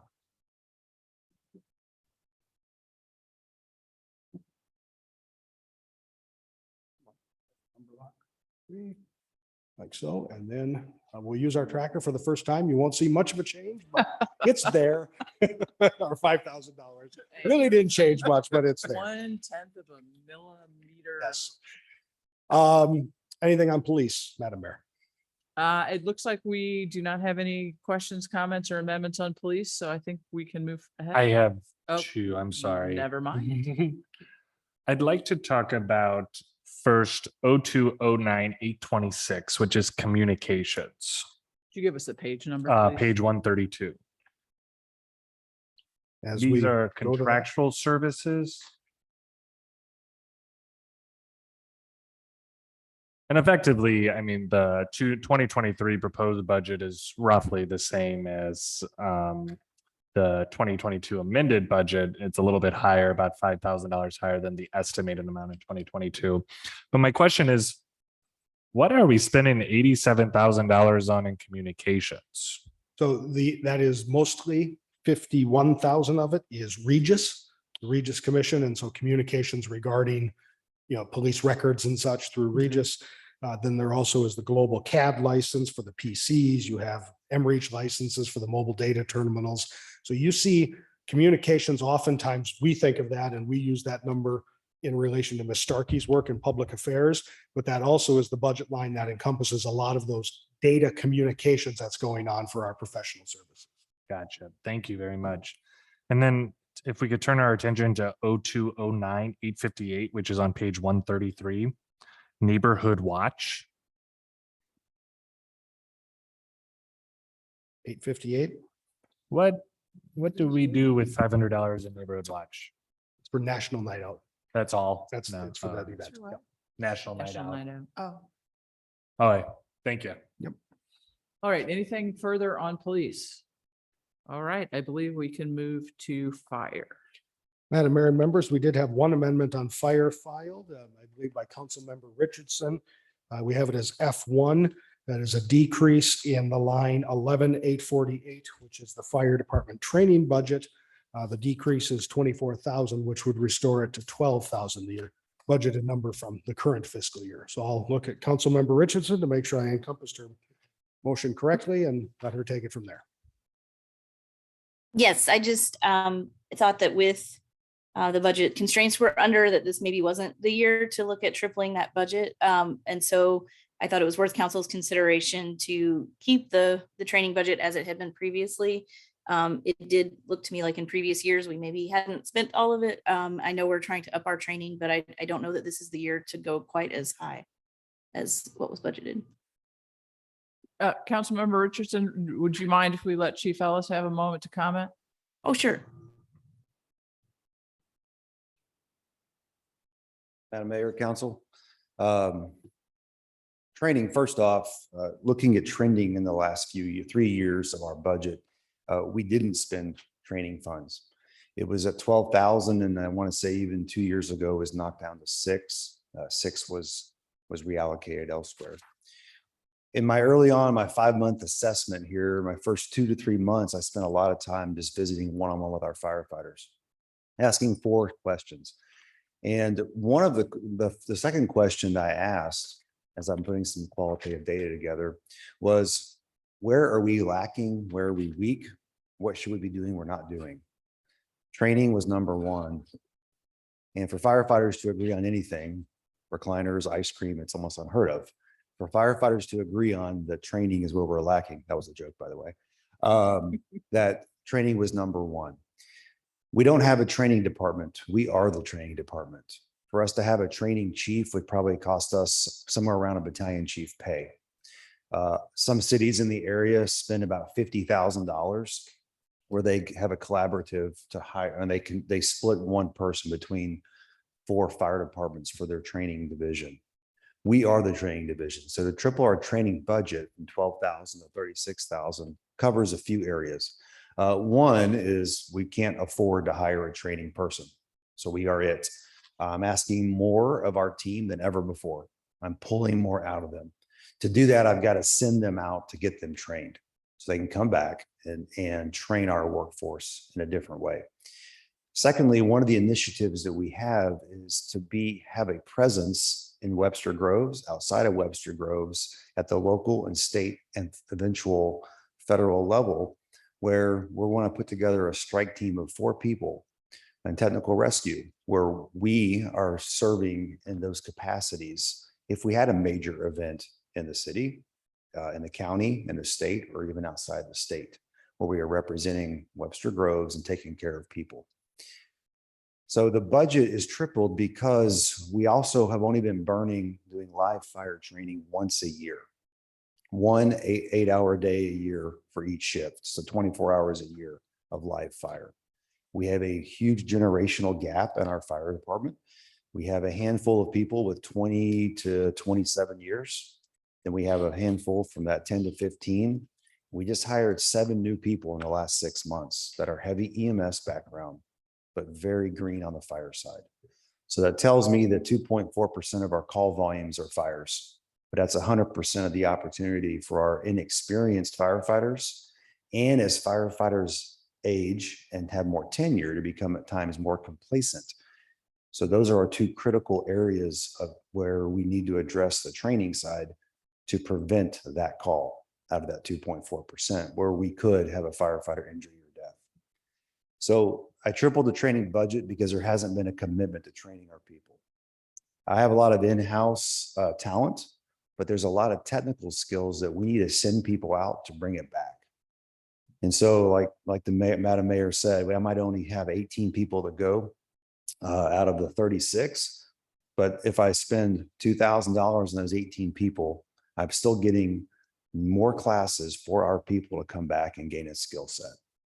So I know in a budget year where every dollar counts, that this is a big ask, but I also recognize that that's the number one thing where we are lacking, and that's from the feedback from the firefighters. Thank you very much, Chief. Is there further discussion? Is there a number like in between? Do you have a detailed budget for the 36, or is there a way to come between the amendment and what was? So one of the proposed? challenges is that the state of Missouri is a little behind on online training for the fire service. Where I come from, there's about 46 disciplines you can get online. Missouri is not set up that way. Part of it's the way St. Louis County is not set up that way, as I've learned. So a lot of these trainings aren't even inexpensive and accessible online. So we have to send people to class. We have to physically send them. Just Missouri's just not there yet. I hope that they get there soon because that's going to save cities training budget funds. So with us increasing burns every 3 months for live fire training for the consumables and for instructors, the 36,000, I know it's about $20,000 just to have us go burn. That leaves me about $16,000 to get people additional training. It's expensive to rent the fire field, have instructors, have the consumables to burn. So most of the increase then from the 12 to the 36 is related to the live. Is live fire. And I will look across, I've got a handful of people have their instructor certification already. We're sending 3 people to NFPA 1403, which is live fire training, where they are the certified person for the burn. So we're sending the trainers so they can come back where we don't have to hire instructors. We use our own instructors. And so this is the costly year to get more people ready to come back and do that. Chief, forgive my ignorance. And I'm going to ask probably a stupid question, but can you give me a breakdown of the calls in regards to fire versus EMS? Sure, it's not a stupid question at all. Right now, we are running about 2.4% of our call volumes are fire, 84% are EMS. We do contract out with a third party to provide our EMS training already. And we formed 5 new teams internally. And one of those teams is a training team to go through fire, extrication, and EMS and rescue. So we're going to send people out to get trained in those areas to bring the training back. That's excellent. So, I mean, but if more than 80% of our calls are for EMS, wouldn't it make more sense to have the training in EMS and not in fire? We're already getting that training through a third party company. If you take COVID out, which is hard to say, we're not killing firefighters to EMS calls. We're still killing firefighters and fires. That's fair. So, thank you. And you were saying that the reason that we didn't utilize it before, that budget was so low, was COVID related. The reason that we didn't use those funds before. So I can't speak as to why we didn't use it, and nor could Chief Boehner when I asked him. I just know that training budget was 12,000, and a couple of years ago it was even cut to 6 internally, not by the council. And so I can't explain why, but I know that for 36 people, $6,000 or $12,000 is not sufficient. And it shows a commitment to what our people are hungry for. So we got to feed them. And again, I know it's a triple of the budget. I understand what we've had. I understand that. Chief Boehner and I spent hours moving other lines around to funnel money toward training and see where we could cut in some of those lines. Is there any training requirement in the CBA? The current CBA should ask? No, there's not. I mean, could this be, I understand the importance of what you're saying from a professional standpoint, but is this something that you guys have requested? Absolutely. All right. Requested, and I fully support that request. And like I said, it's really the one thing they have requested. As in the budget, as I kept hearing that consistent theme. And I don't know if you said this explicitly, but what I kind of heard was this is the big year to get everybody trained, and next year, like for the live burns and things, we might not have as high of a training. It may budget. not be as much, but everything's No costing guarantee. more money. It's that same theme, right? So we are fortunate that we have some relationships in the area for fire fields, so we can save some money. I even offered to teach some classes to trade off with some of these fire facilities, to trade off some of my services just to get us some more burns. Would these be through the St. Louis Fire Academy? No, ma'am, we would be doing these out in Eureka at the fire field out there. And so we're using our own instructors plus their field attendant who runs the live fire. If I remember, Chief, your resume, you were a trainer. Yes, sir. I spent quite a bit of time teaching and training. Okay. And I'm sorry if you said this before, but how often or when was the last time we were able to take advantage of that type of training? Well, they were only doing it once a year. And I've been here 5 months and then we haven't burned since. So it was sometime last year in 2021, but it was just one time a year. We're moving to every quarter. So this budget will allow you to do one every quarter. Yes, sir. And that would cover all of the firemen. Yes, sir. In addition to sending people to classes that are going to come back and teach. I have 4 people right now that want to be Tech 1 and 2 rescue trained and certified, which Maplewood has the truck and equipment. And they've sent a crew, other departments have sent people to get trained. Maplewood has the truck and gear. So we would have a technical rescue team here in house. We would just call Maplewood for their truck and equipment. Other questions, comments? Councilmember Richardson, I don't want to leave you out, especially since this is your amendment. No, I don't have any further questions. Okay. So we have an amendment then proposed by Councilmember Richardson. So this is F1. Did we get a second? I'll second it. We have a second. Is there further discussion? All right, I think we're ready for the vote. Mayor Arnold, No. Councilmember Bliss, No. Councilmember Franklin, No. Councilmember Smith, No. Councilmember Alexander. No. Councilmember Richardson, Yes. Councilmember Hickson Shepherd. No. Right, the amendment is not adopted. Anything else for fire? I know we at some point need to talk about the fire truck, but I believe that's the SIP. It'll be back in the capital plan. I Yeah. have one question. Obviously. Can I have one of those? 02-11-838. Okay. Which is laundry services. Yes. 3,600, and the police have a similar one for 7,200, and both of you guys have decreased it. What are laundry services?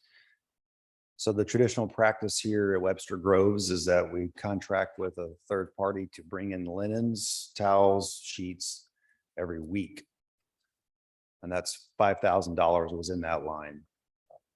So we had reduced it down to 5. I think it was actually, maybe it was 10. I don't want to speak outside, but we moved to $3,600 to purchase $1,200 for each shift. Their sets, and they're going to be on their own to keep it clean. It's one of the changes we made. All right. I like to hear that, that they're going to be doing their own laundry moving forward. Is that the same with police then?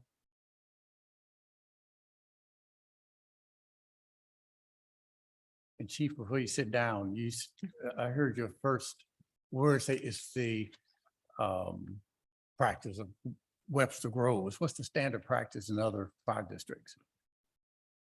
This was totally foreign to me coming from Texas, that the city would provide linens every week to be washed and cleaned. City would buy us a set of sheets. If you want to buy your own, I always bought my own because I'm particular with that, or my own towels. I didn't expect the city to ever purchase that for me. I think this is a luxury item and I had no problem cutting it out of the budget. This will be a one-time expense for this budget year, and then going forward, it wouldn't be in the budget. Excellent. Thank you, Chief. The short answer is no, they're not going to do their own laundry.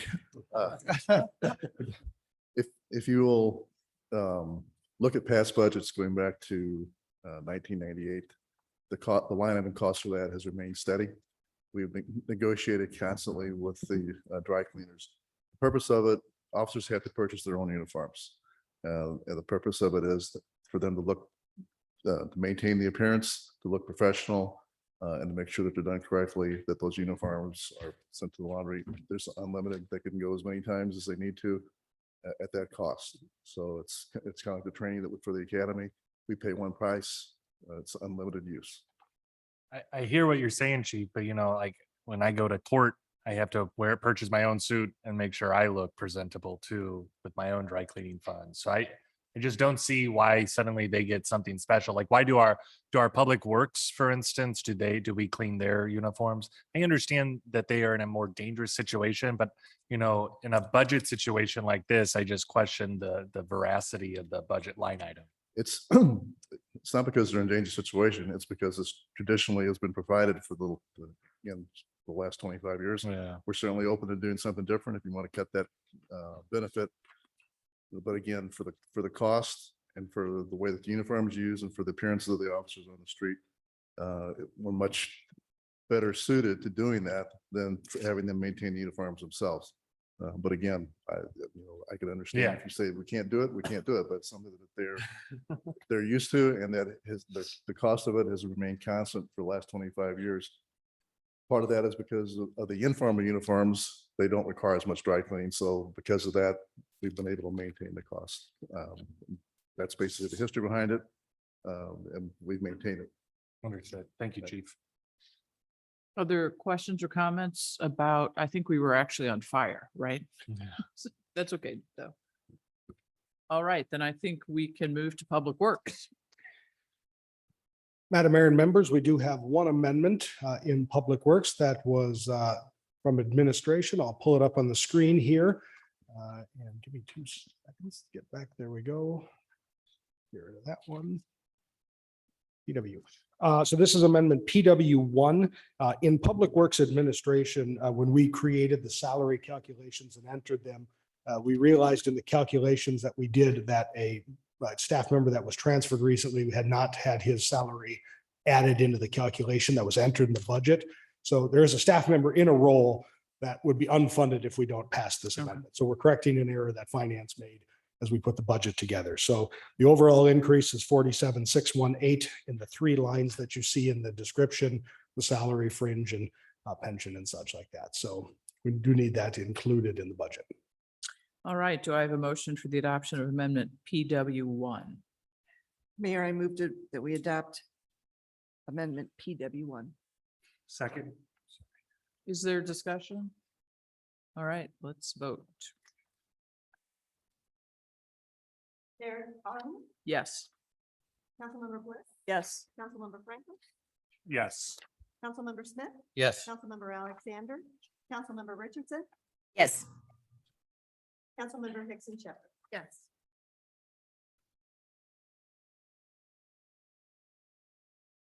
Seven to 0. The amendment is adopted. Great. Sorry, I was looking ahead. That's fine. Anything else on Public Works from the members?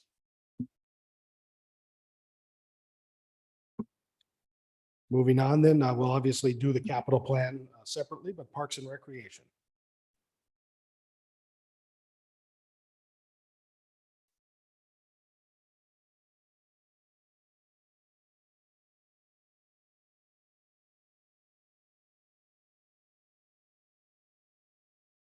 Give you a second to find the place, but then if anyone has anything for Parks and Recreation.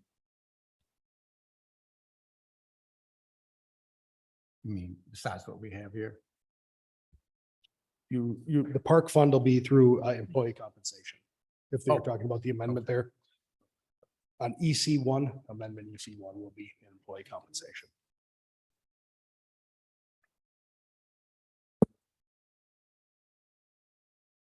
All right, if no one has anything for Parks, we will move on to Planning and Development. Nope, we're gonna go to Finance and Admin. Planning's at the end. Oh, sorry, Perry, I have sorry. my list covered up. We're going to go to Finance and Administration. Thank you very Finance and much. Administration, so. I do have a question before you move over to Parks and Recreation. Okay. As reviewing the budget and can address this, I guess I didn't see, in my opinion, I can be completely wrong, concerted effort to decrease the budgets in Parks and Recreation. Is there any other areas that you feel that could be a give point as part of that budget? I don't know how many staff, but I mean, I'm just saying I didn't see the, I don't want to say effort, but the effort of those budgets being increased. I don't have the exact dollar amount, but it was roughly about $130,000 that we removed from our original proposals. We pulled back out as we were doing the review after all the departments put in, which was about a 7% cutback year over year on that across all the different areas. That's Parks, Recreation, Aquatic Center, Ice Rink, Fitness Center, concessions. Okay. So you feel We that- have a lot of different budgets to Okay. All right, thank you. Other questions, comments in Parks? All right, then we will move on to Finance and Administration. Madam Mayor, I don't have any amendments filed on this. So I would like to at least to have an explanation of so the narrative portion of the budget discusses $150,000 legal reserve. That's correct. And then when we look at the line item, which is on page 120, professional services under legal services, 803. It looks like there's also a $91,000 increase there. Would you explain how those two interact and exactly what we're thinking these things are for? Absolutely. So the legal services department is considered non-departmental. It only has one staff member right now, a part-time staff, prosecuting attorney's assistant. So we use that department also as the place to bill expenditures for any legal actions of the city. If we had an in-house city attorney, obviously they would be our counsel. Any extra counsel, they would just be like any other department, a professional services budget for such costs. That line item, 803, represents the city attorney's retained cost, the prosecuting attorney's retained cost, a $5,000 reserve for the prosecutor when cases are applied to the circuit court. So that when they're appealed out of municipal court jurisdiction that is outside their contract, it happens rarely. So we never really spend that $5,000, but it's there to make sure that the court can continue to operate through those cases. And then in past years, we've added various amounts, sometimes none beyond that. So that this budget has gone up and down depending on circumstances. We added to that 303. In that 303 is $150,000, which we've called the litigation reserve. If you look why it's only 91,000 compared to this year is because there are ongoing pieces of litigation the city's involved in, telecommunication leases, different lawsuits regarding accidents, fireworks incident, other issues that we are involved in. I think you're all aware of those. Some of them are still ongoing, and even some things that we have settled and know that a settlement is coming, we continue to incur costs as they work out the deal of how do we get the actual settlement finalized. So there are some of those costs built in, but then also looking ahead, we know that we are likely to have further litigation expenses.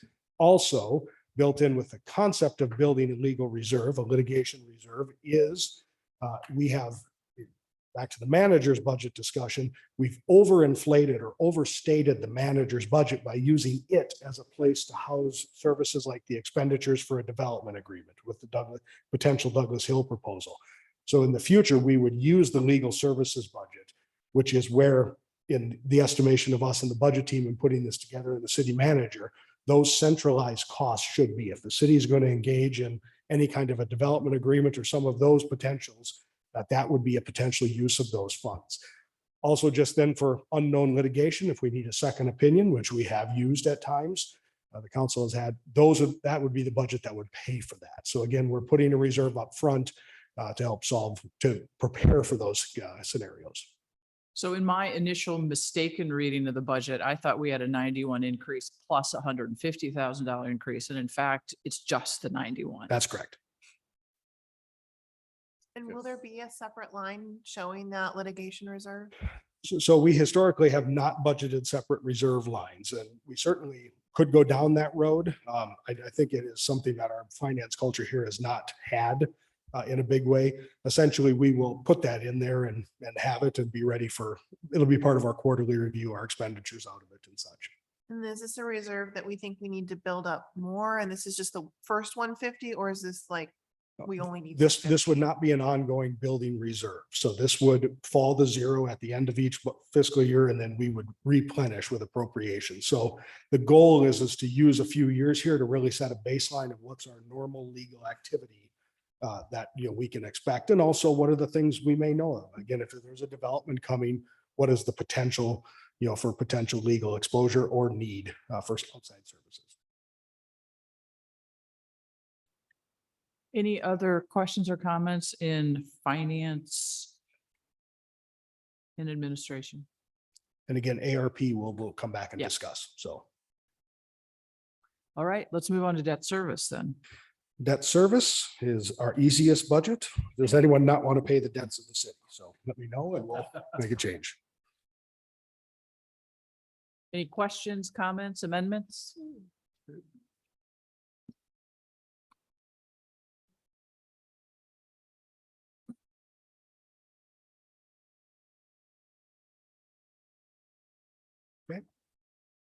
All right, I think we are ready to move on then to employee compensation. So on employee compensation, we had a couple of quick things. We do have one amendment. We are asking, administration is asking, so you should have EC1 in front of you. It's a very small amendment to add $4,000 to the salary line in Park Improvement Fund. Once we implement compensation and classification, the budget is built with no buffer in there, right? And so if we have a compression issue amongst the staff that are paid by the Park Improvement Fund, we have no funds to be able to pull over to address that. What is a compression issue? If we have a laborer or a person in a comparable position that's at 1 year, that's moving to the new minimums, and someone with tenure who's at that moving to the minimums as well, the person at tenure should be farther along in the range than the person at 1 year to avoid that compression. So this is a simply small amount of money added to the Park Improvement Fund out of its own fund balance, doesn't affect the general fund, so that we can make that compression change if need be. If it's not used, it simply falls back in the fund balance. Questions or comments on the amendment? All right, may I have a motion for the adoption of amendment EC1? Yes, Mayor, I'd like to make a motion for the adoption of budget amendment EC1. All right, one more chance for questions or comments. All right, let's vote. Mayor Arnold, Yes. Councilmember Bliss, Yes. Councilmember Franklin, Yes. Councilmember Smith, Yes. Councilmember Alexander. Yes. Councilmember Richardson, Yes. Councilmember Hickson Shepard. Yes. Madam Mayor, that is all I have on employee compensation, unless there's any issues that need to be revisited. Anything else on employee compensation? All right, we are going to move on to capital improvement. So Madam Mayor, in capital improvement, there are some items in the capital improvement program, which begins on page 187. You'll see that tab, and there's a great spreadsheet there that explains what we'll be doing this year, so you don't have to look through each individual page. We have a couple ARP amendments. We'll deal with those separately or together, however the council wishes to look at this item. I don't have any amendments to the capital improvement plan. We have outlined since the items that we are looking to do some amendments on are in ARP, but I do know that we do have talked with many of you and wanted to have a conversation about the ladder truck issue, which the city manager reported. So Madam Mayor, I don't know how you want to start this. You want to start with the city manager or myself, or? Probably need a short review and also for the public of what we mean when we say the ladder truck issue. Sure. So I see Chief Ellis making his way up. So we have a ladder truck that is several years old and unfortunately has experienced several mechanical issues, which is not uncommon, but it is not a cheap repair. And so we have spent quite a bit of money on the ladder truck this year alone, but over the past few years. So the decision, just in short, is do we move forward with purchasing a new ladder truck? And if we do, are we using some of the reserve? Are we using ARP? Are we using combination of funds? Are we moving other items out of capital to make room for it? Or do we say, no, we'll keep it within the scheduled year? So those are really the options in this. Chief Ellis? And just to piggyback a little bit is that, we, again, the ladder truck right now, we have spent some substantial money just to get it back in service. It is back in service today. It's an 11-year-old truck. For a ladder truck, most ladders are good for 15 years. This ladder truck, understanding the history and looking through 11 years of information, had some electrical problems that it's had since they bought that truck and it landed here. And that's caused additional problems. We just spent almost a little over $12,000 to get a turbo replaced. We have a $3,000 oil leak right now on the rear end that we are holding off fixing. We're just putting more oil in it. So there are some concerns that we're spending copious amounts of money, about $55,000 in the last 2.5 years to keep this truck running. I gave a snippet the last time I visited with you, with this group, with the council, that to save some money, and I hate asking for money right now. It pains me, but to save some money, originally this truck was going to be in 24's capital year. We moved an ambulance to 25 or even maybe the 26, kind of pushed that down the road a little bit. With the hope to move this up, to look for a stock truck demo, and as well as get the current ladder truck fixed where we could sell it and take that equity and put it toward a stocked apparatus. So I've been gathering with my team, meeting with 5 vendors to look for stock apparatus. The biggest challenge right now with everything is supply and demand. If we were going to build a truck from scratch, you're looking at 18 months to 2 years to wait.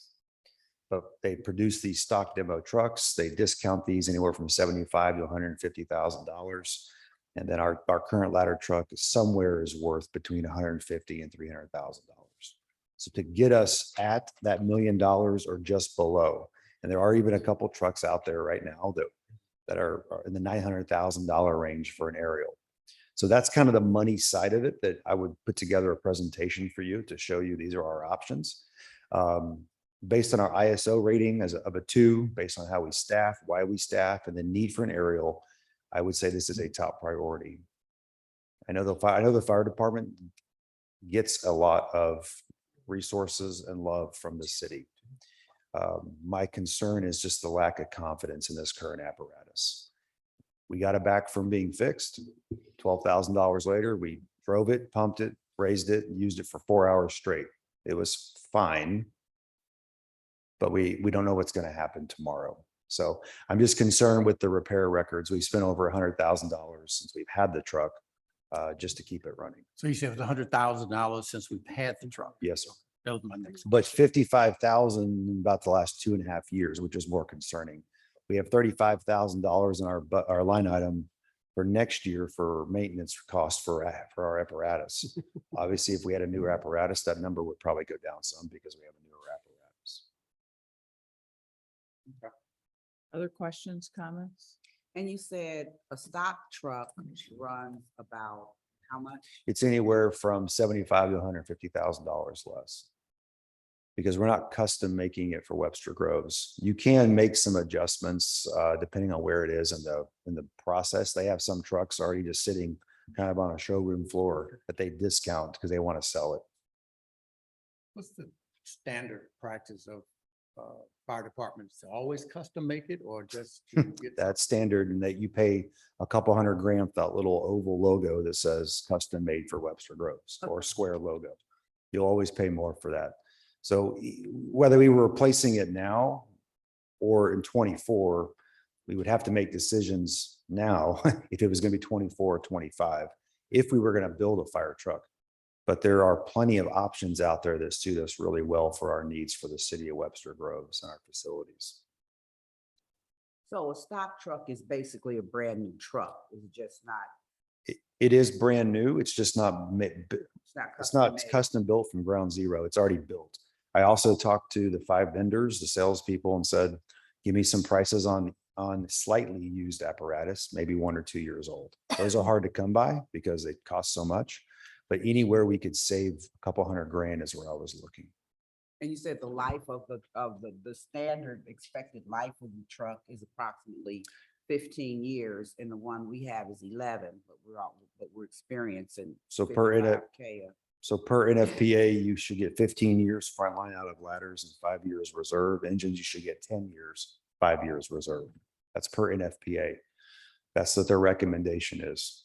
So you have to start. What's FP? NFPA, our National Fire Protection Association. That's our governing body on the standards we follow. So ladder trucks should get you 15 years front line. We're at the 11-year mark with our current apparatus. And there's just been problems since they took delivery of that. We just spent $3,000 on batteries, and we're already having some electrical challenges with it again. And we anticipate approximately $300K trade-in for this. There's a range there. As I looked up used fire trucks that in that age range and that's ladder size, and there is a range, but the vendors are getting us trade-in pricing as well as what we could possibly sell it outright. Who buys used fire trucks? A lot of fire departments do, who don't have the capital to purchase $1 million fire truck. Another just throwing out there on a capital lean year, and I mentioned this to Dr. Peoples, of course, there are options of lease to purchase where your truck note's 120 grand a year, and then in 5 years, you have your balloon payment. You can either pay it off or refinance it. So to lean up the rough years is another option. And that's pretty standard. PNC has rates about 2.9% right now. Other questions or comments? So just on the funding of it, are we saying that if we wanted to buy it today, we don't have enough in the capital improvement fund set aside for that? We would need to use fund balance or ARP If the purchase was going to be made this fiscal year, yes. in 22, Well, 22 or 23. 22 or Yes. 23, either way. And depending on how council did that, my apologies, Madam Mayor, It's okay. we would still most likely need to push some projects from the capital improvement that were planned in 23. So it's a larger discussion. So I would start at, is this a priority? Given the mechanical failure, and I understand that is a risk we're willing to take, is it worth that? Just for example, is it worth, we're going to invest 50,000 in it, just saying, knowing we're going to have to fix it because that is more affordable than making that purchase now. So it really is the decision, do we move forward? And if the decision there is yes, then it's determining how we fit that within the budget. What's the regular typical maintenance over the life of, 11 to 15 years? Well, looking at the trending of our maintenance, we've spent the 30 to 32,000 has been budgeted every year on the apparatus. Like we're spending what we're budgeting. So all the apparatus, that's for our ambulances and our heavy apparatus. So I think we have two questions before us, as Dr. Peoples noted. One is this a priority? And if it is, then we have the question about how we pay for it. Obviously, they're related, but or do we have strong feelings about whether this is a priority? I say it's a priority to go ahead, because throwing good money after bad, and it appears we've been doing it for the last 11 years. And I'll just add one last thing and I'll stop talking, is that one of the things I'm working on with Chief Boehner and our truck committee is a 20-year apparatus replacement plan. So we can plan for these large capital expenses where we're not coming to you saying, we're kind of in a tough spot. What would you want us to do? So at least we have a better plan going forward. I remember when when our newest truck came and the firefighters showing us all the cool design features that we implemented in the purchase of it. What if we don't do a fire truck that is specifically designed for the city of Webster Groves? What are we missing out on? The differences really are how you set up your compartments. Some are deeper, some are taller. It's really those small things that you pay a premium for. Oh, yeah. It's a fire truck. It's a toolbox on wheels to get the job done. Oh, yeah. So. Hopefully All right. it pumps water and puts a ladder. Yeah. So one more time, Emerson's weighed in. Is this a priority for this council? I think so. Yeah, I think we have to move forward on it this year. So I've got 3 yeses as a priority. I know something that we could get the $1 million. Some of. Well, so Oh, sorry. don't go there yet, but because I have some questions on that as well. I feel like I can't answer unless we know what we would have to kick down. Okay. Which can we'd have to kick down. Okay, the road. fair enough. I'm with Pam. I would like a little more information. I mean, the thing that resonates in my mind is that 2% of our calls are for fires. Or calls, yeah, okay. And So well, how about this? Then let's have the, Sarah. oh yeah, Sarah, sorry, Sarah. Jeez. I mean, Councilmember Richardson, sorry about that. It's all right. I'm with Pam and Karen. I'd like to know a little bit more as well. Okay, so then let's go ahead and have the funding discussion and then we'll revisit whether we can do that. And I actually, before we do that, I'm going to ask Chief Ellis if you'll come back for just a minute. Because the only way I think we do this, it is the only way. We either ask other departments to push back things that they wanted or needed to do this year. We take it from reserves or we take it from ARP. And if we take it from reserves and ARP, then there is there's an opportunity cost that's lost there as well. So I guess my question to you is, this seems like we're giving the department a lot and we just kept that training budget too. And this maybe is a question for the union as opposed for you, but you're the one here. So this is who I ask it to. At some point, we're going to have the fire department give us something too, because it seems like we're concentrating resources there in ways that maybe aren't as healthy for the rest of the city as could be. And I agree 100%, Mayor. as the city of Webster Groves Fire Department, we need to be more integrated as part of the Webster Groves team. And I don't want to see us take away from other departments' capital needs. I know this is a large request.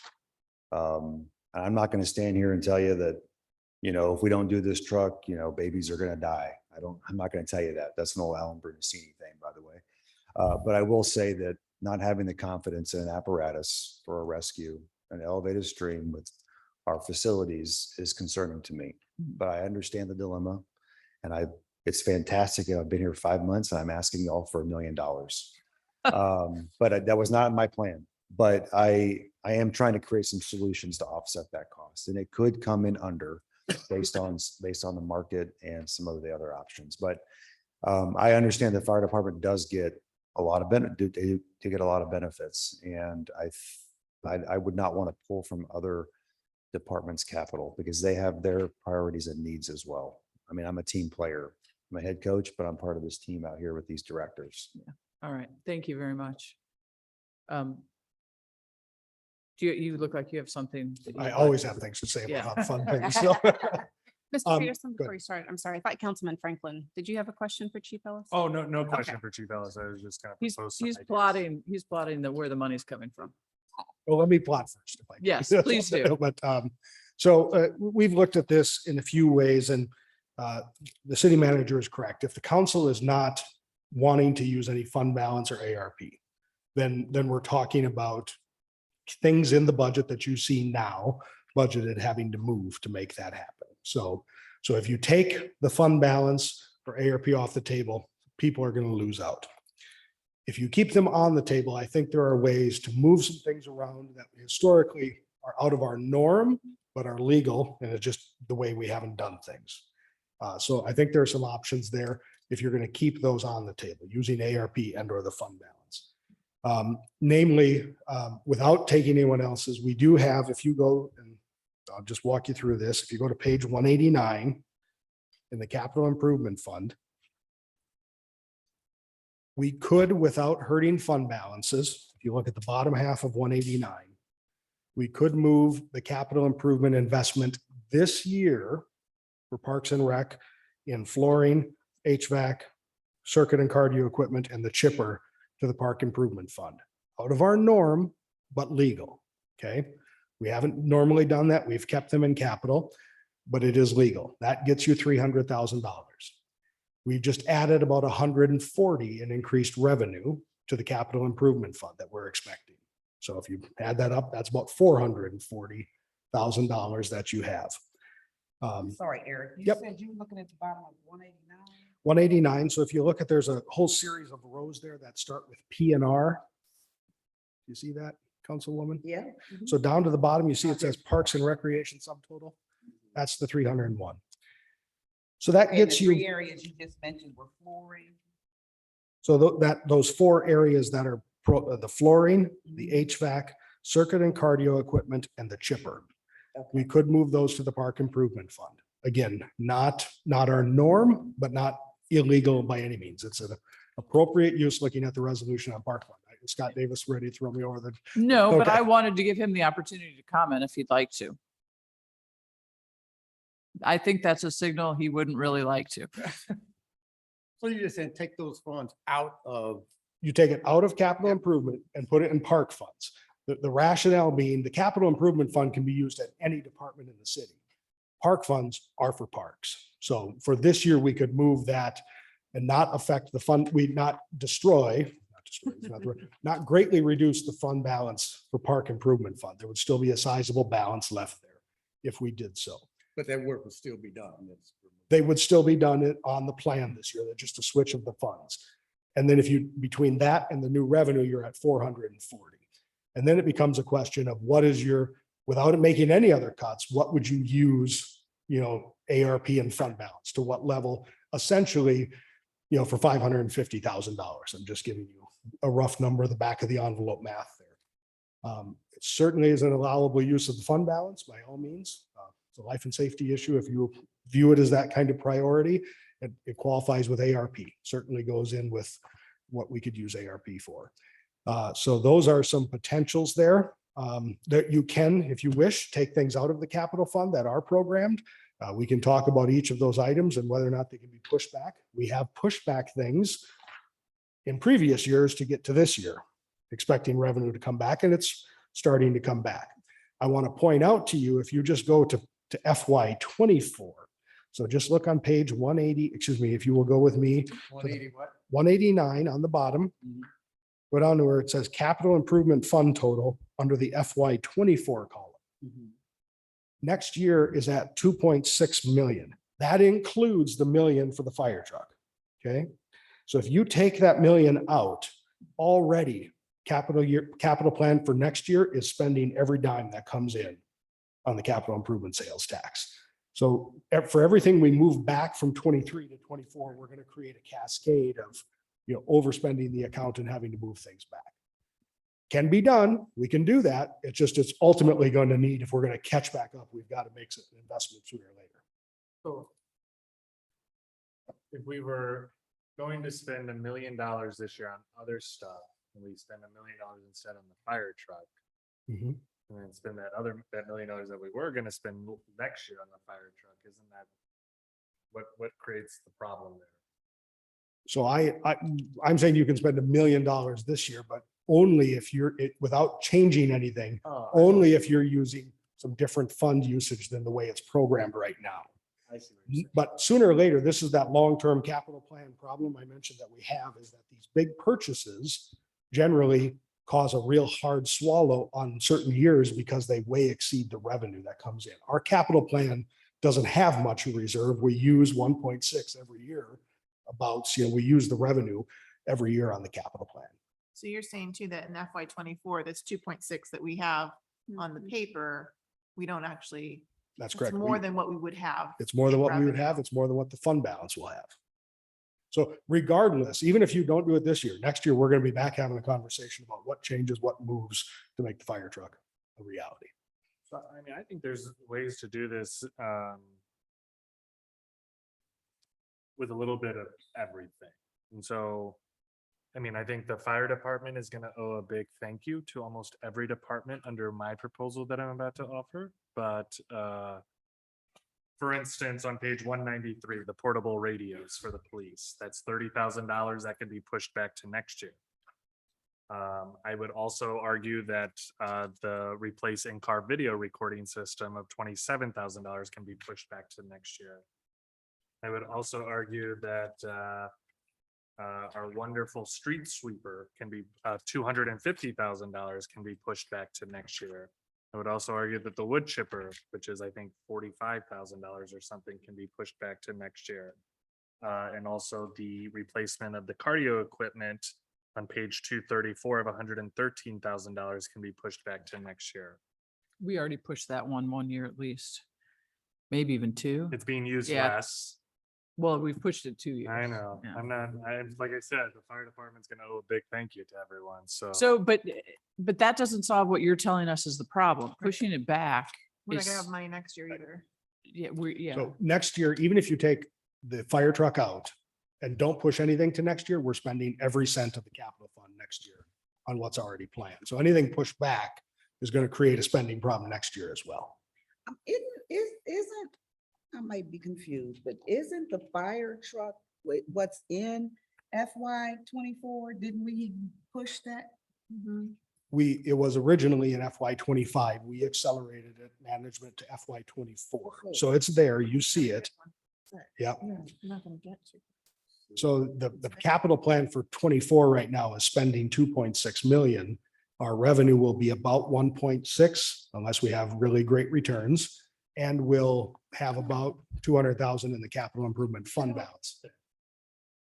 But this is a problem of our capital plan. When we put a big truck on, we don't ultimately have enough revenue to carry all the capital in that way. Like this plan on 189 exceeds our expected revenue. Absolutely. For this. Yeah, every capital plan I've seen, But there's a capital reserve.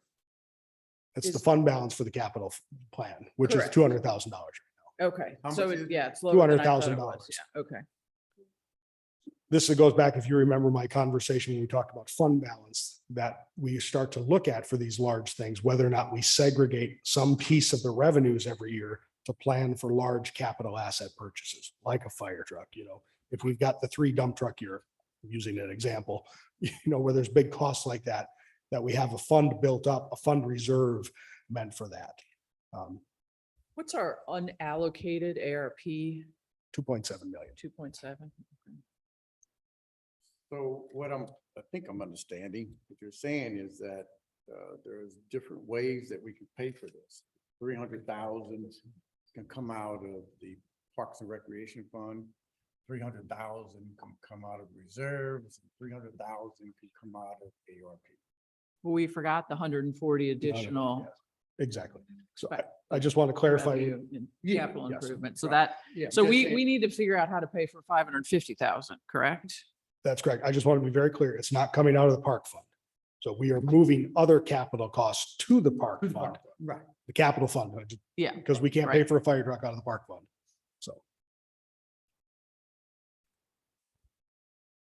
So we also right now on this budget proposal, we're splitting our deficit at $771,000 each from ARP and from, The structural deficit is balanced, splitting 50-50 from fund balance. so whatever if we decide to use ARP or fund balance, we will be adding to that 771 number. That's correct.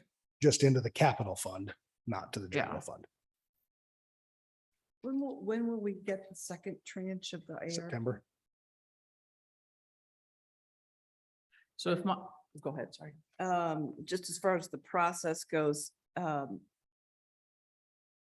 do you pay, how do the payments go for? That wouldn't be a problem in terms of cash flow. So we don't Okay. pay until we take delivery.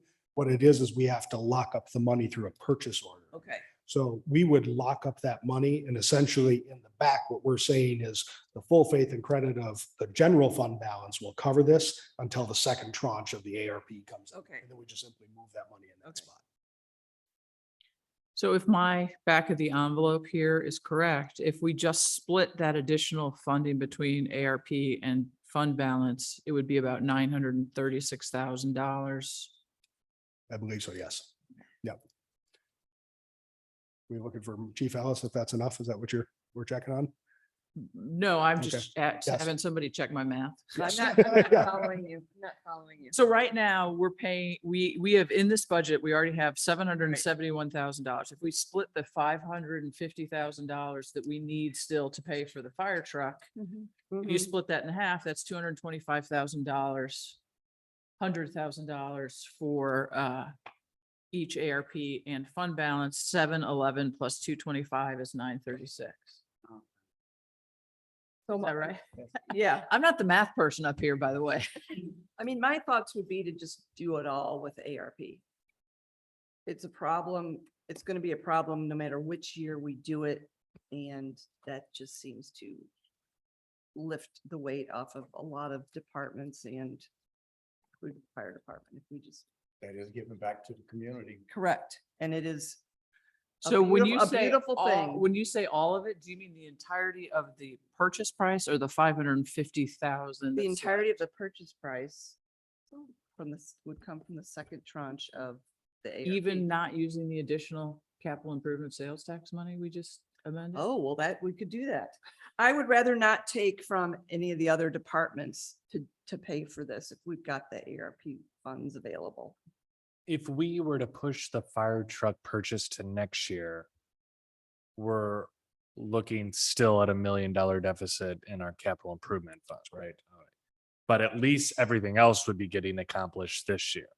That's correct. So why don't we just allocate more money for the maintenance of the fire truck this year?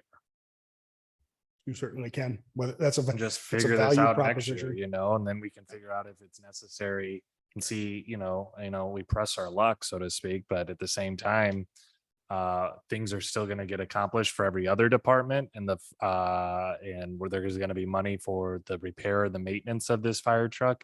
And then we can try to figure out our capital improvement fund next year. Well, what is that magic number that we use to say we're putting too much money back into this fire truck? I wish I knew that answer. Yeah, if we knew that answer, we'd be a We lot know better that off. we've already put over $100,000, you said, since we've had this truck. Yeah, I mean, I think if we can get more comfortable with some of the numbers, the opportunity that we have to reduce the cost by using the stock truck and the potential trade and the. So I would have a presentation for you for Yeah. that. I think one key thing to keep in mind is it's been out of service a quarter of this year. Yeah. So that's an issue. We have one reserve engine, so we've been in our reserve, which is almost a 20-year-old truck, that 25% that's been out of service. So we're not staffing a ladder truck for a quarter of the year already. And part of our ISO rating is connected to that ladder truck. Part of our service delivery is connected to that ladder truck for our multifamily dwellings, for the university, for elevated streams, for far reach off some of our lots on West Lockwood. So there is an operational component, and that being out of service for a quarter of the year is problematic. It's not just the money, it's the time, too. Like a lot of time on service. It's out of service. And we have, right now, there's really one place that fixes this truck and they're backlogged. And so it sits there for a week or two before it even gets fixed. Do you have a proposal or a preference in what we do? Like, where do we get the money from? Where does the fire department expect us? Again, I'll want to reiterate, I don't want it to deplete other people's capitals. Yeah, but it's going to. So It's where should we going- deplete it from? So being creative with the means I'm trying to get to lower the price of an expensive apparatus, I would think that what Mr. Peterson mentioned with some of the 300,000, that would make some sense there. And then probably some ARP funding for that. My recommendation would be for you to go back to your men and ask them. They're creative, have them come up with an idea, because, this isn't just council's problem. This isn't just the fire department's problem. This is the entire city's problem. And obviously it's extremely important for the ISO. So let's hear some ideas. But we're here to make those decisions. Well, you're absolutely right. But frankly, what are they willing to give up? Let's ask them. What are we willing to give up? Because they're the firemen for the. No, because City they Webster are co-employees of all of these other employees, whatever affects the fire department. And this is part of the problem with the CBA right now, is that they fail to recognize that the rising tides raises all ships. And so let's show them, ask them. But David, this is not a luxury. This is, an no, you're right. essential It's not a item. luxury, but we have a backup. We have a backup that is out of commission for only 25% when we don't have fires, except for 2% of the calls. So I understand the importance of it and the luxury of it sometimes, but I also think that we have a backup. I think the fire truck goes out more than 2%. It does go out more than 2%, but actually fighting fires? But The- it still has to drive down the road. Let's separate a couple of things here, if we might. I do understand the frustration, which is why I asked Chief Ellis originally, sort of, especially for the people who work in the fire department, that we're asking for a lot from other departments.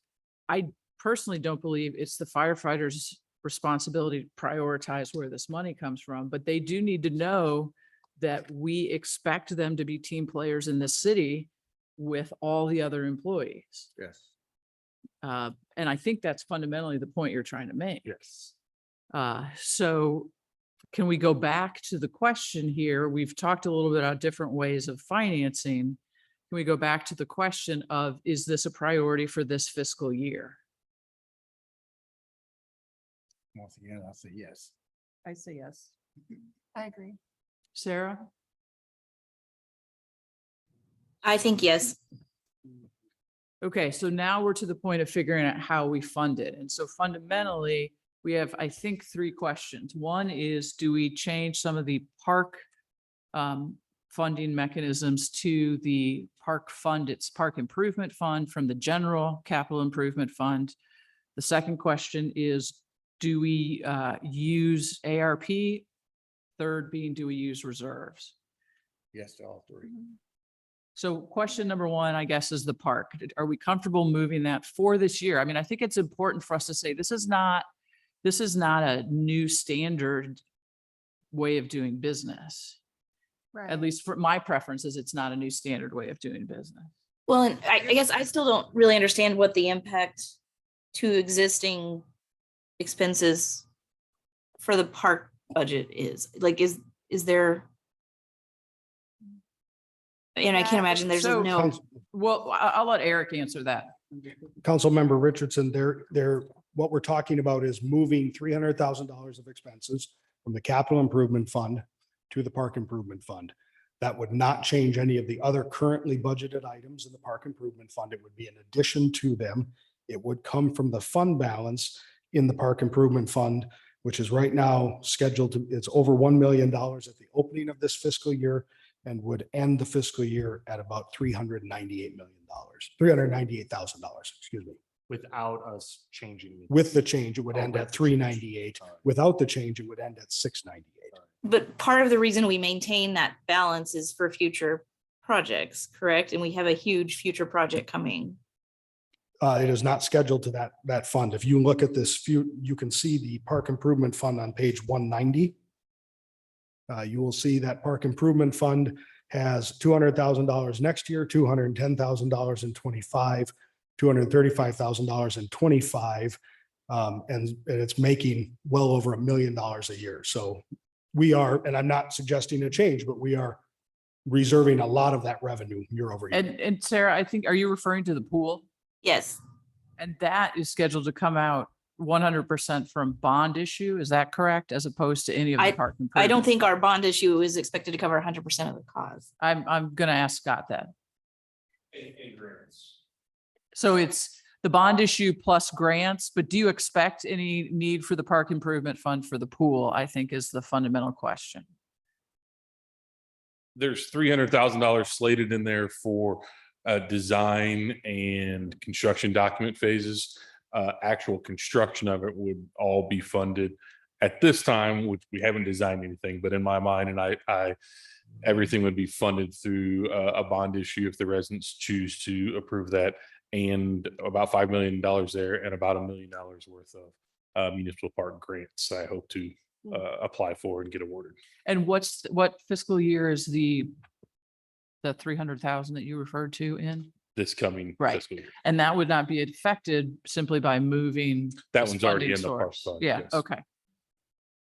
And just to add, to just clarify for the park improvement fund, looking at 24, if we make no other changes, just the money that's in there, we can expect to add about $800,000 back to the park improvement fund balance in fiscal year 24.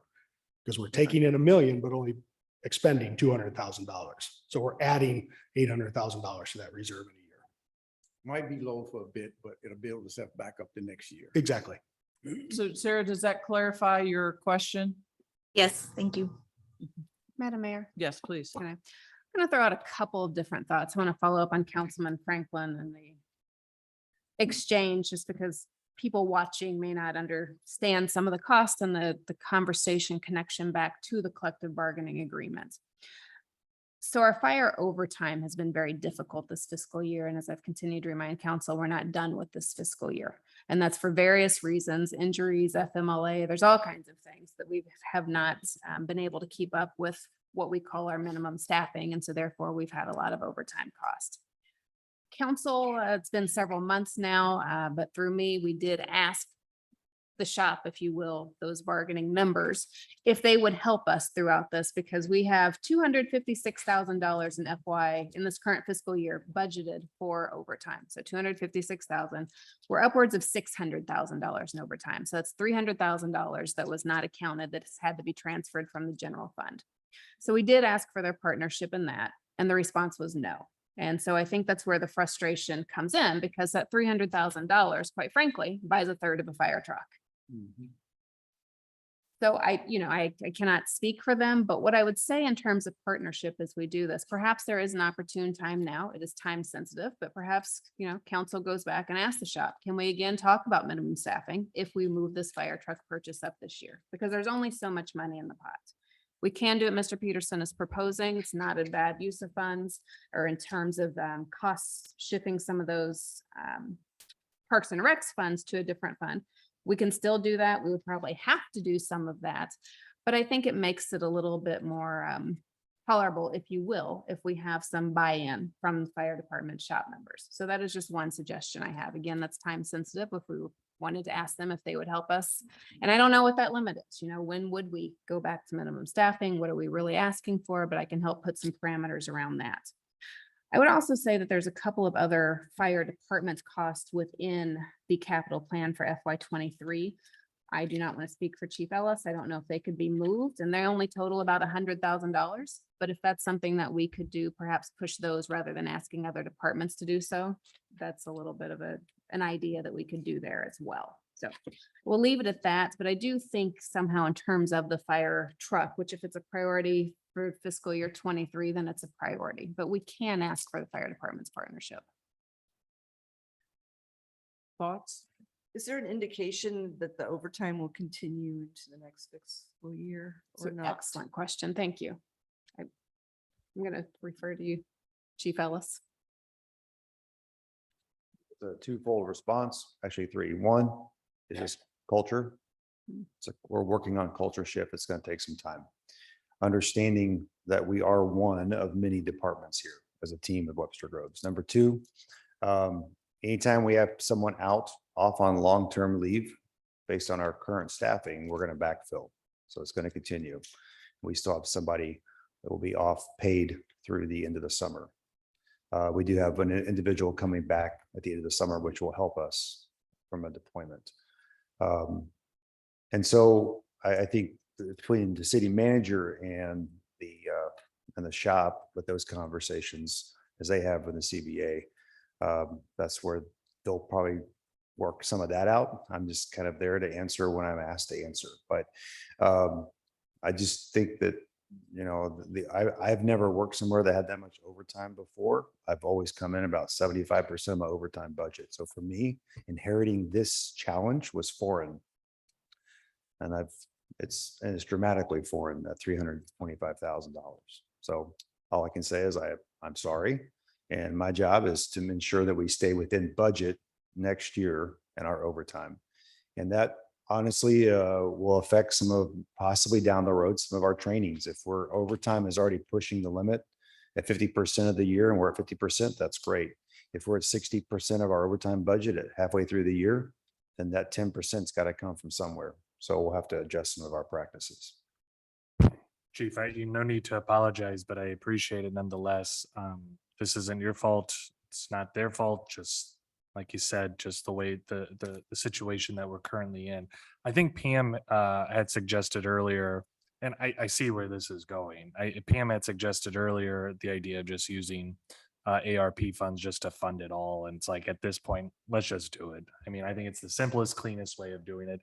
And so with that in mind, I'm moving that we use 1.4 million, whatever it is that we need. I think it's 1.1 because we're going to have 300,000 with the sale of the truck.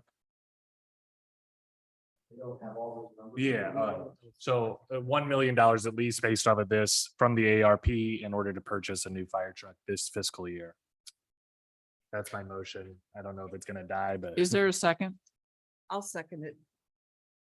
Discussion? Yes. So we are making some infrastructure changes this year from ARP. I think at 1.2 million. Currently, the ARP budget, we'll give it to you in 2 seconds, is 1.025 million. So Well, maybe we can clarify the motion before you go Yeah. down this conversation, that this is from the second tranche of ARP funds, Correct. not the current money. no, not currently. Tomato, tomato. Yeah, exactly. It doesn't really matter. I'm just going back to us asking the community what we want to use the That's money for. right. And they did respond. And I think we are making some of the repairs, the roofs and the carpet and all that good stuff. Now, so what's going to happen to that second half of those not information, but the request of the community, what we do? Although we are investing back in the community with this fire truck, it's an emergency. It's something that needs to be done. But, we have to balance, or are we following through with the community on what they say they'd like to have? It's not that the reserve is broke. I mean, we got, how much we got in the reserve? The fund balance reserve for general fund, Yeah, about 8.9 million. about 8.9 million. That's hefty. Mhm. In the event that, you know, I would just like us to see, make sure we're just not moving in one direction, just taking all ARP. I do like the balance of using the funds from the park improvement, whatever it is, and from the reserve. And remembering that we still got the amount that we're going to use for ARP or the overall balance of the budget and for the reserve for the balance of the budget. Is that correct? Yes, that's included in the amounts already. That's already included. Well, I just want to make sure, looking at page 113, there's $2.7 million available remaining in the ARP after we go through the list that's been the input Right. from the community. Yeah. So that's where the fire truck would come from. Total. But that's And not, where that's my not question- everything that the community asked for. It's.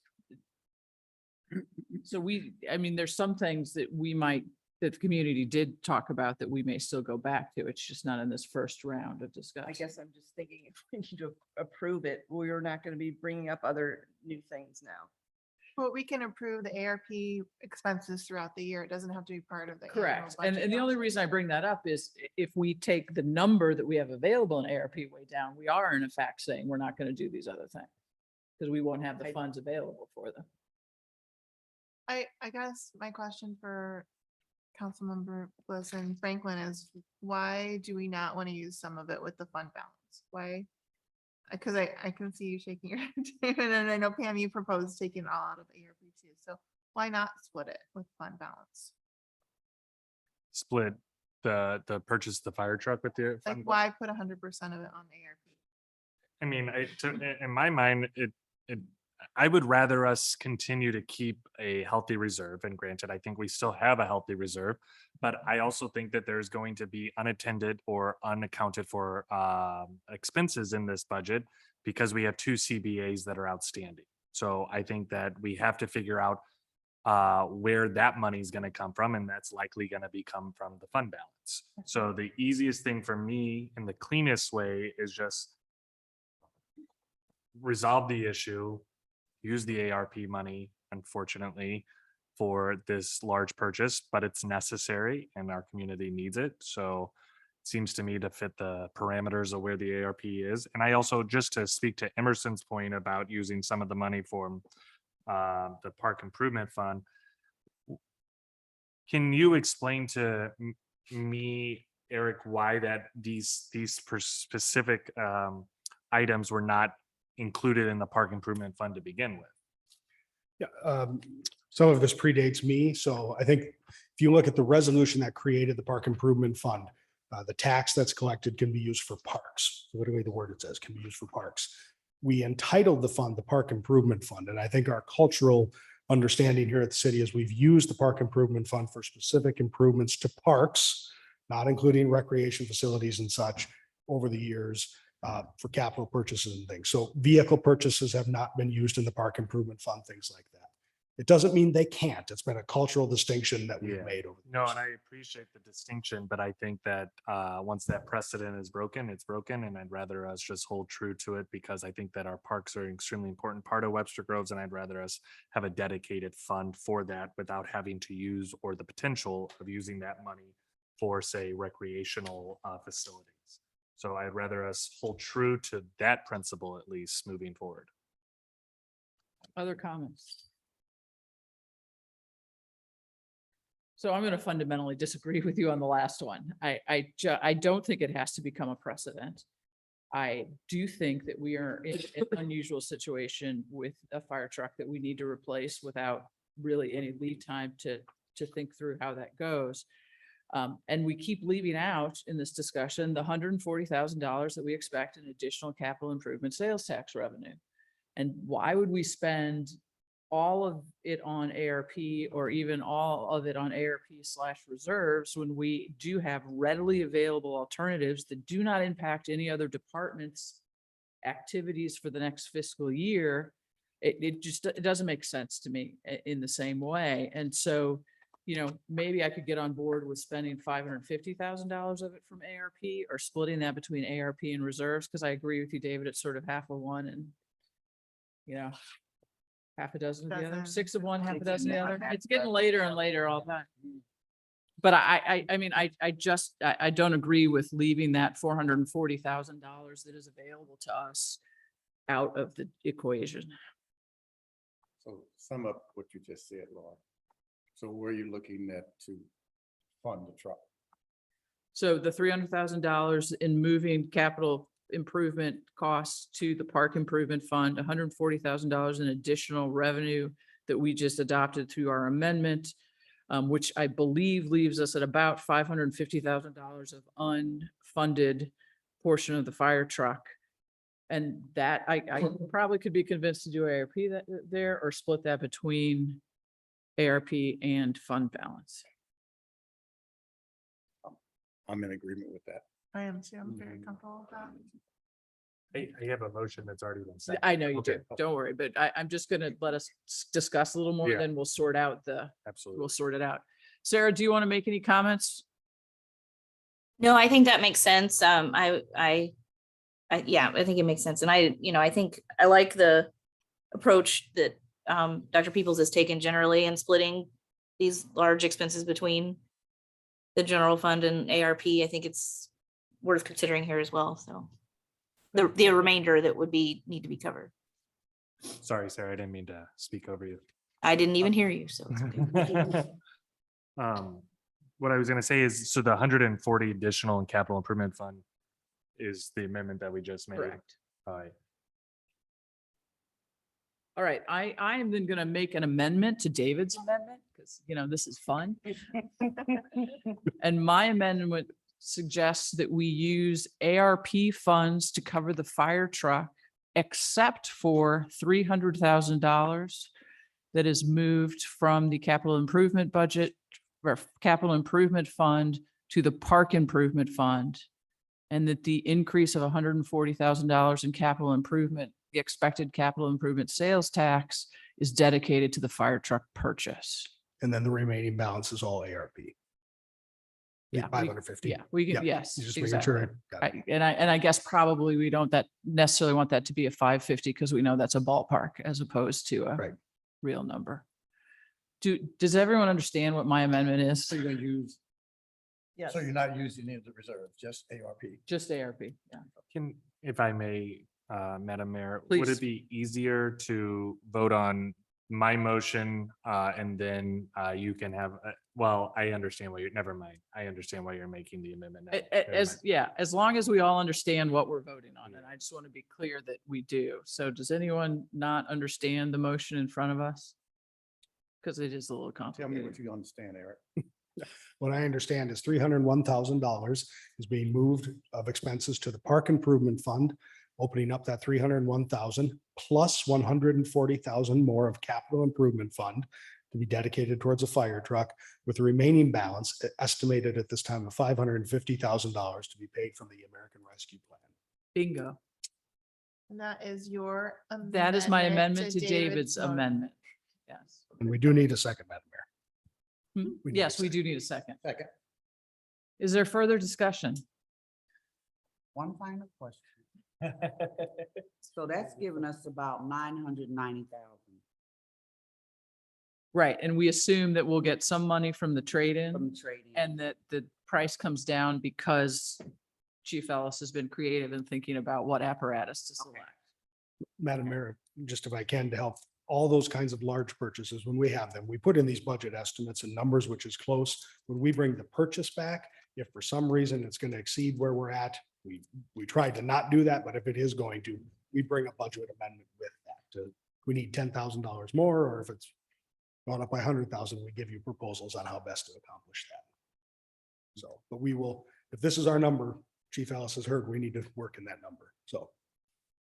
Yeah, because I don't want to approach this number with a mindset that, oh, if we need more, we'll just ask for more. Neither would I. I'm just letting you know about the process. If there are cost inflations, that's how we handle it if it's over the budget.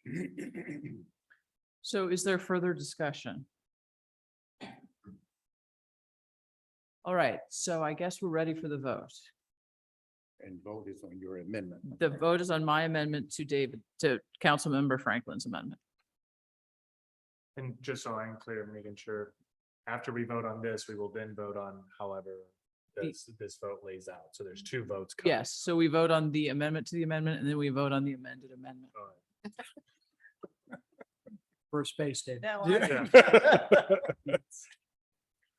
Spend all those years watching the Senate for nothing.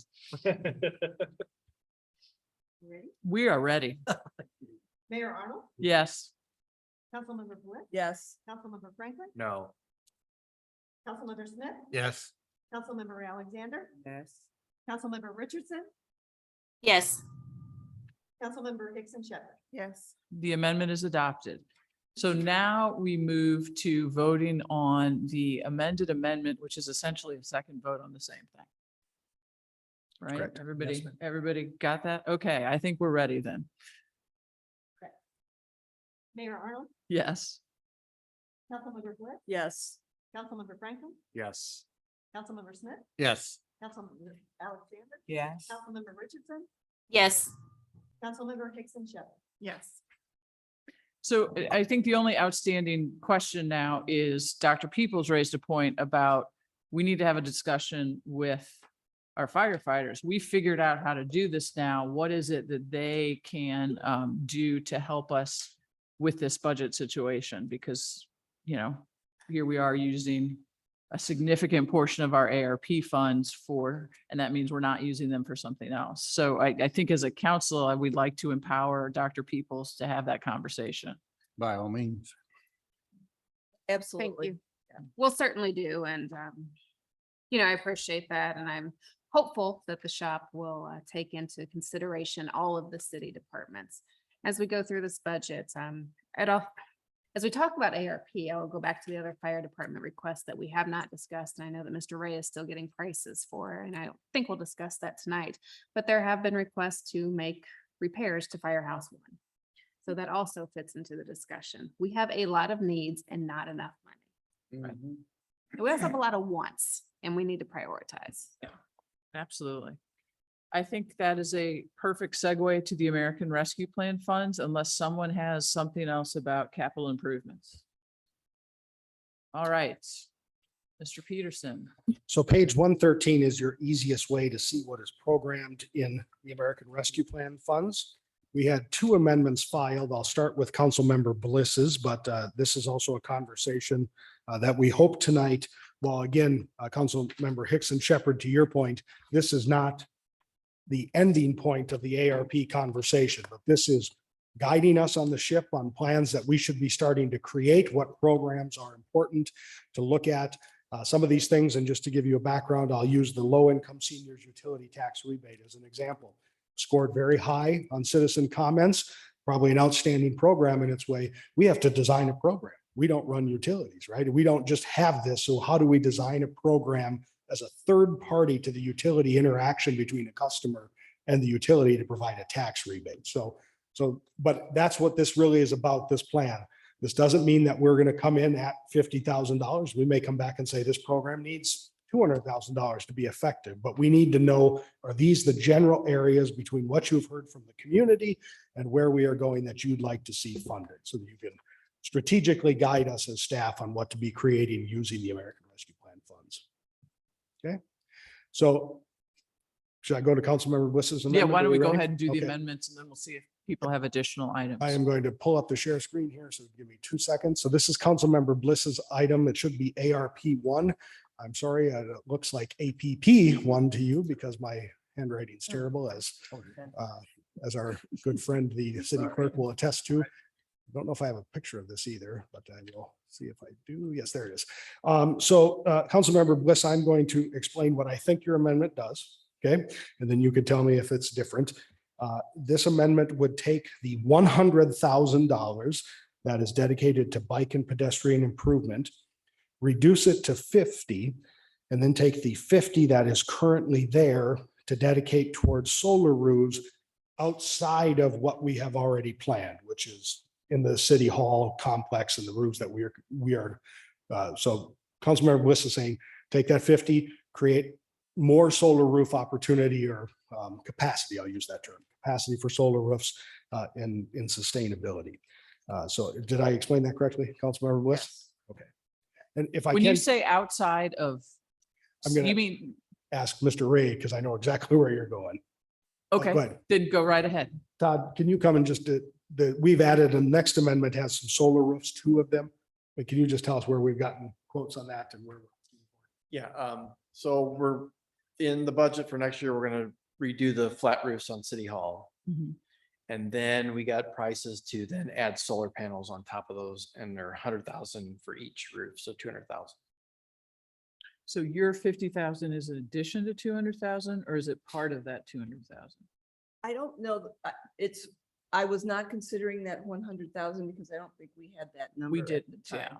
So the overarching idea of this is to have a less specific title for that item and use it towards sustainability. And then I just divided it in half by taking 50 for the bike pedestrian and then another 50 for solar roofs in addition to whatever we were planning to do.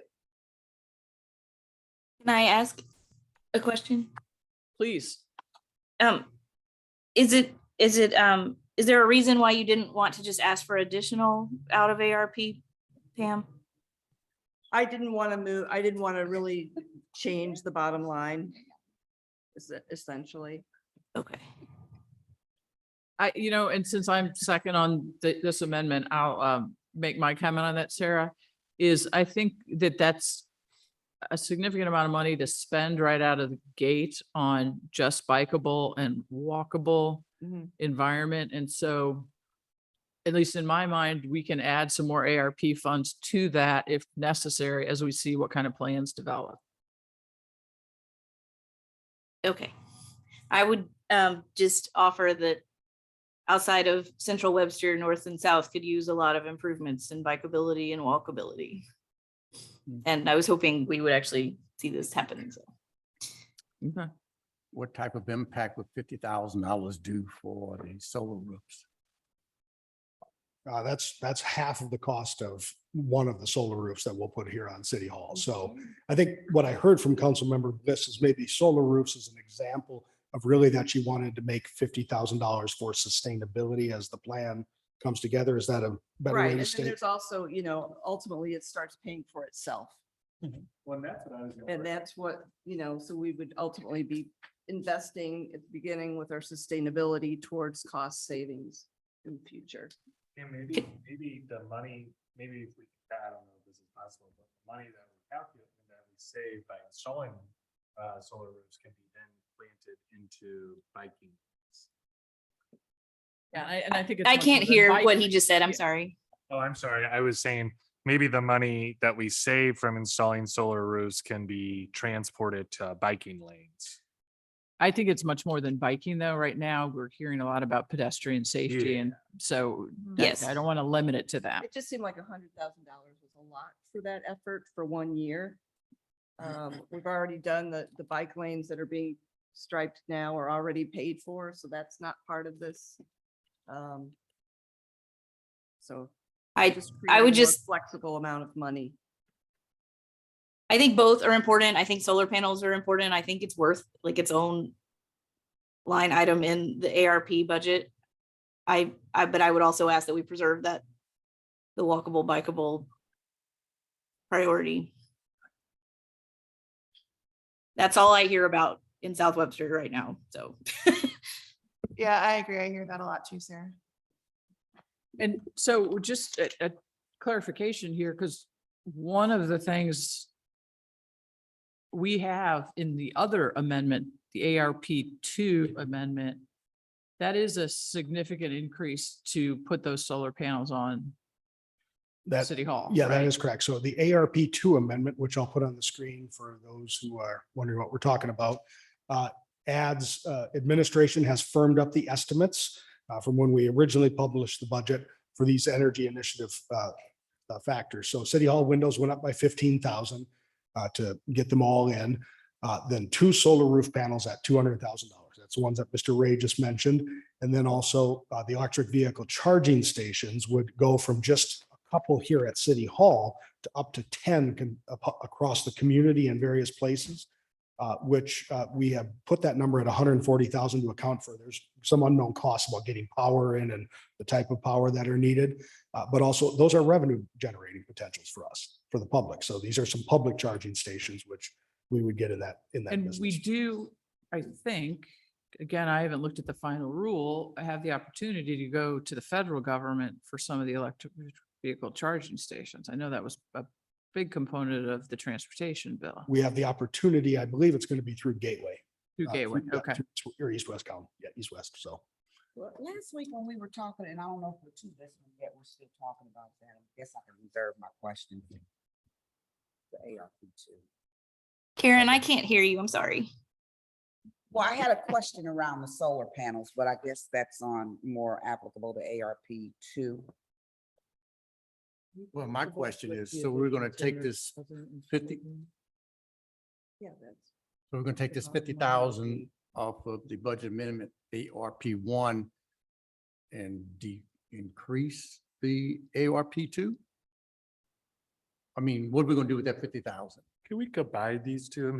Yes. I think Yeah, maybe and I that think would be that's the what- easiest. So you certainly can, as if you were to adopt these separately, they would be discrete, they'd be viewed discreetly. So you'd end up with $250,000 in solar roofs and $50,000 in bike. Now I go back to my question, what would that $50,000 do? Could it put up another solar roof somewhere, or could it? Half of one. It would be very small if it did, so. Partial one, yeah. Okay, so. And I don't know that we have a facility. I think our next opportune facility is, it will be out in parks. I'm speaking just for me and my knowledge, but Yeah, I so Pam, I have a question. Sorry, we were having a side I know. consultation. So if they're gonna be 200,000 for these solar panels for 2 locations or on the roofs or wherever, the 50,000 added, that really won't do too much to add more solar panels. The 200,000, as I understand it, is for City Hall. Yeah, 2 And so- roofs on City Hall. that's correct. Right. So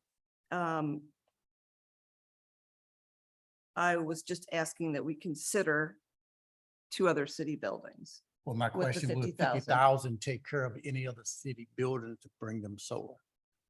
I will certainly, if Mr. Ray wants to correct me, he can, but I would imagine at least $100,000 to get another. set of Todd, roofs. you said you had no, or? Would be very minimal amount of solar panels for the 50,000. So Can we simply just change the name of the bike ped improvement plan line item to be more general, just sustainability? The way the business development fund is general? If you wish to, the council's desire. So if that, I think what you do then is withdraw the current amendment and offer an amendment to change that title. Yes. or either just reduce the bicycle pedestrian down to 50,000 now. No. I think she wants more I flexibility, think, right? Isn't yes, that what you want? yes, Yeah. that's just the whole, yes. So I will, You are- Withdraw my You are amendment. asking to withdraw an amendment. I'm going to withdraw my amendment and propose that we have a new amendment that renames the bicycle pedestrian improvement plan to sustainability plan or Initiatives. sustainability fund or sustainability implementation. You gotta pick one.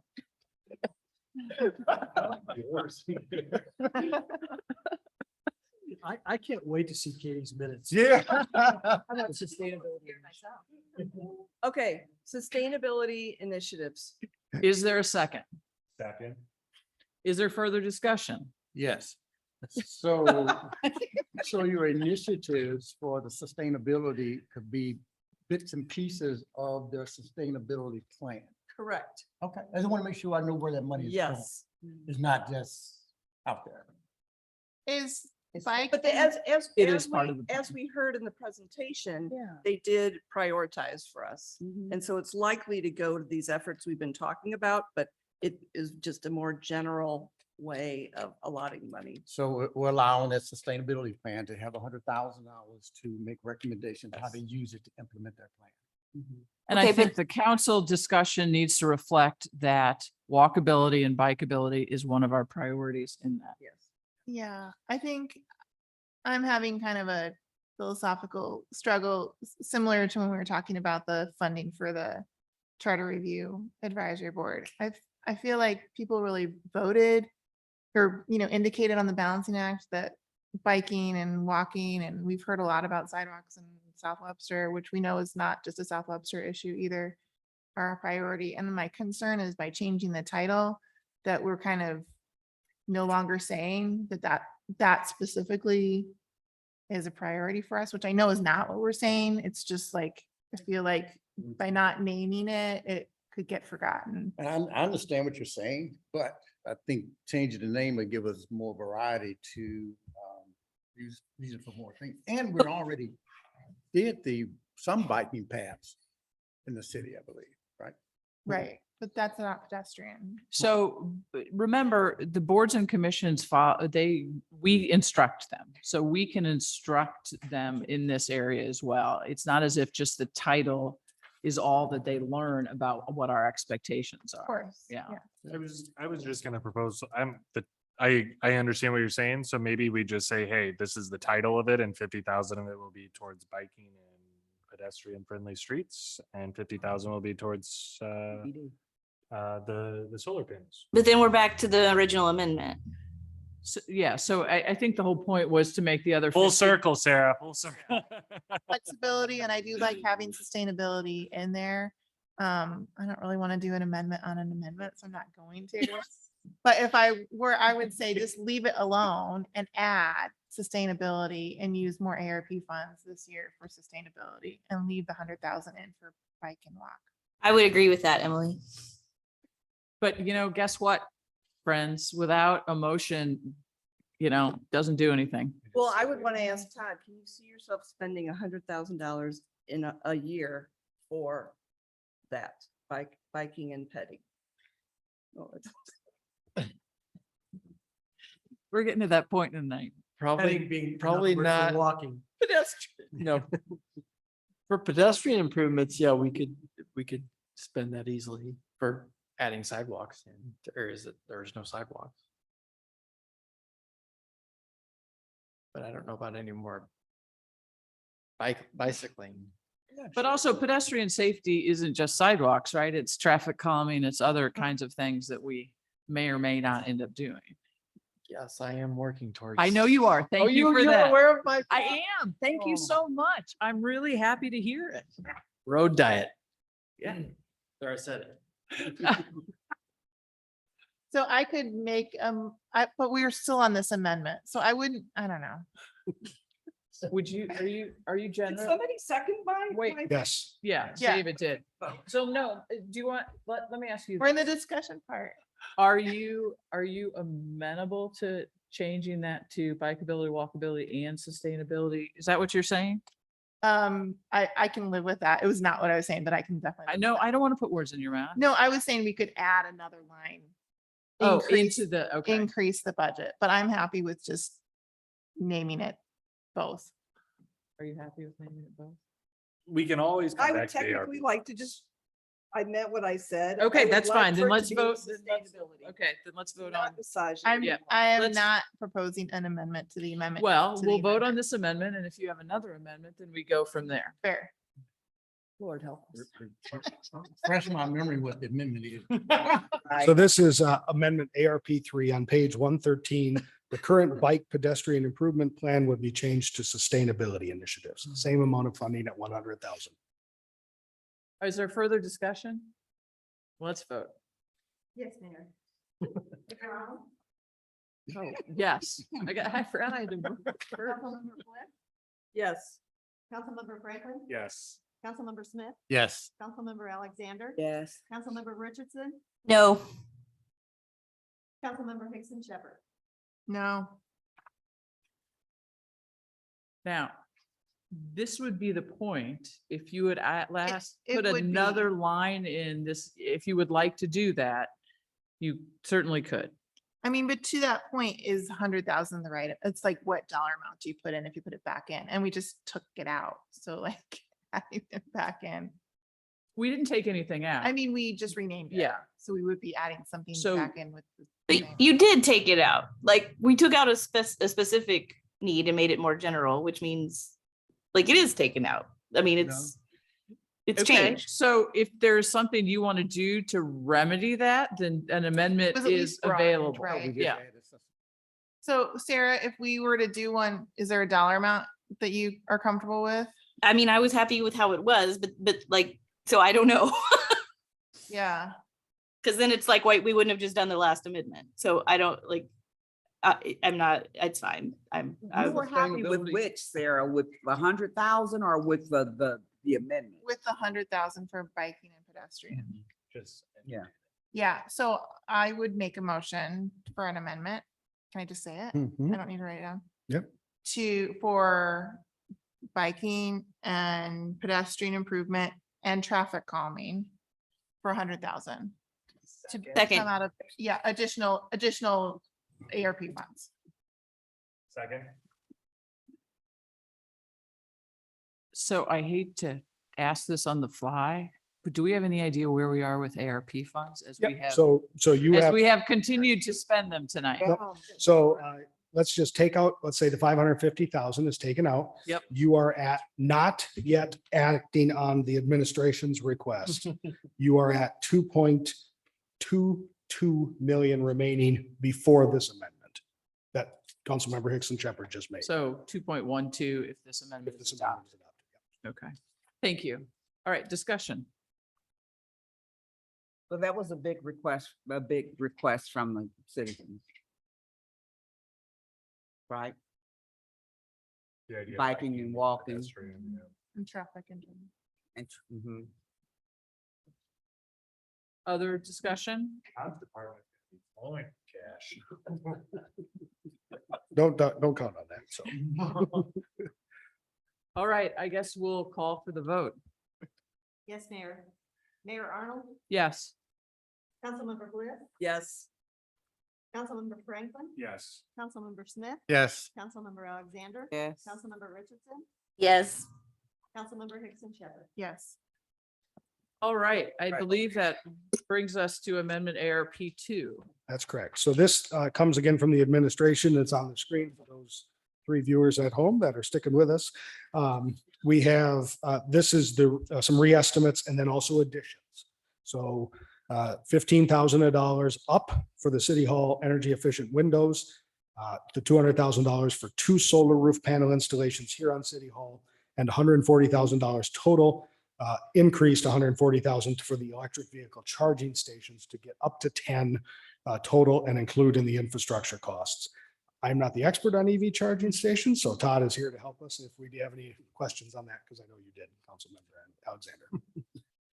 So if adopted, Madam Mayor, sorry, this would go 355, 2.12, 342, 1.8, 1.7, 1.775 should be remaining in the ARP fund after this is adopted.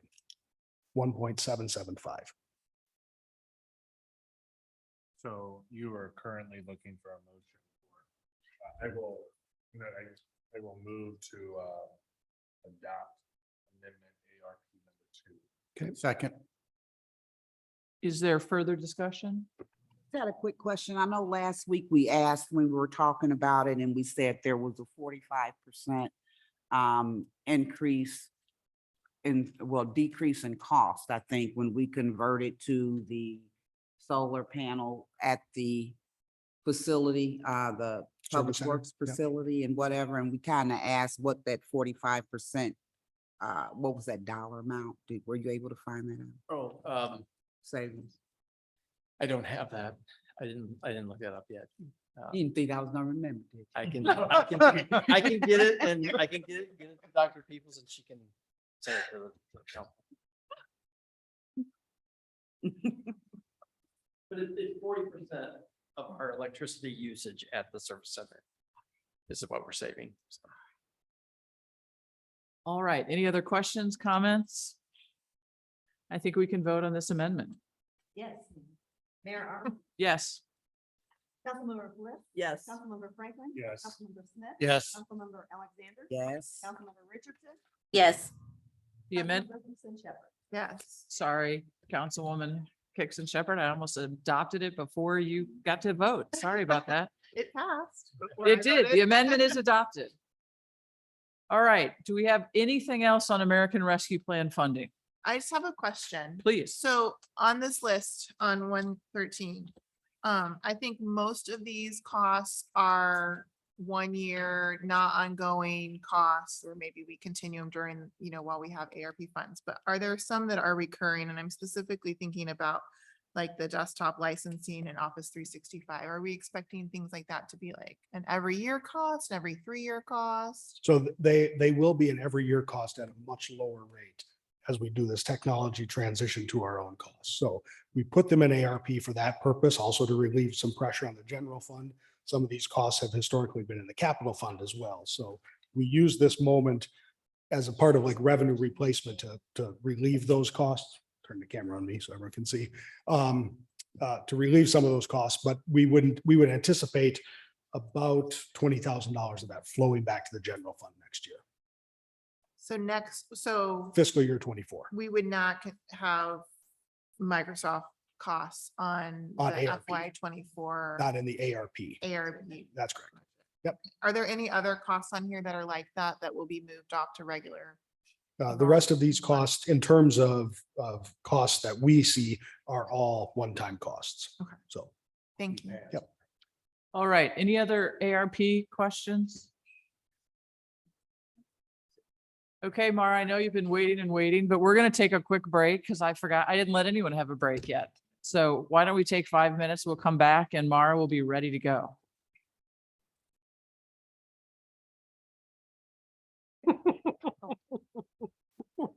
Yep, let's go. Yeah, I feel. All right, back to me.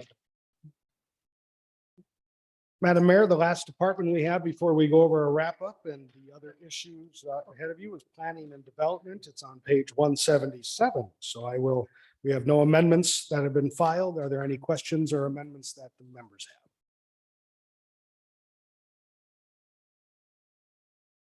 Back from the break, find the right page. Anybody have anything? 177, planning and development.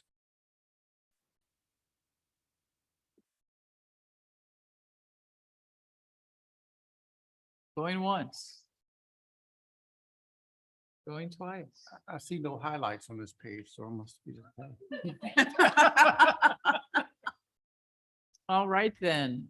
Congratulations to the Webster girls soccer team for making the district final. And sorry we made you come back. So, all right, so we now, I think you would like some time to talk about wrap up and review.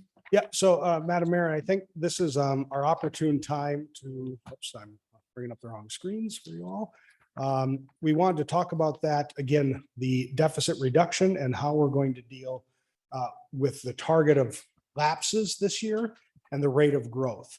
So I think our conversation that we left last week is the blue line, which means that once we adopt this budget, administration is charged with lapsing or reducing the expenditures in this budget by $500,000. That's the blue line at 0% growth, meaning next year's budget comes in at the same amount of this year's budget. So as costs go up, we find other ways to make efficiencies to keep that in. That's the blue line. Simply because I built this tool to always show two lines, I just put 750,000 in so that you could see the difference between two lines. So again, last week when we talked, the lapse plan is at 500,000 with 0% growth. How we affect that is not in the budget, but a separate resolution that we will draft for whatever numbers are appropriate that you all wish to see in terms of the amount of the lapse and the amount of growth we should have. And that'll be presented along with the budget on the 21st for adoption. All right, discussion. So as How about, why don't we start with discussion of target growth, Yes. The rate of growth? rate of growth, Okay. yes, target growth rate. But we said a target growth rate of 0. Which we know is not possible. It just means that every time something comes in above what it was this year, we find the money to pay for it. We cut something. We cut something else. So the target growth rate means that we're holding the expenditure line flat. So if you look right here on the orange line, that is if we anticipate our average growth from the last 5 years continuing in the future 5 years, that's the orange line that you see right there. So if a 0% growth we're going to come in at 18.67 in the budget with a $500,000 lapse, and next year's budget needs to come in the same.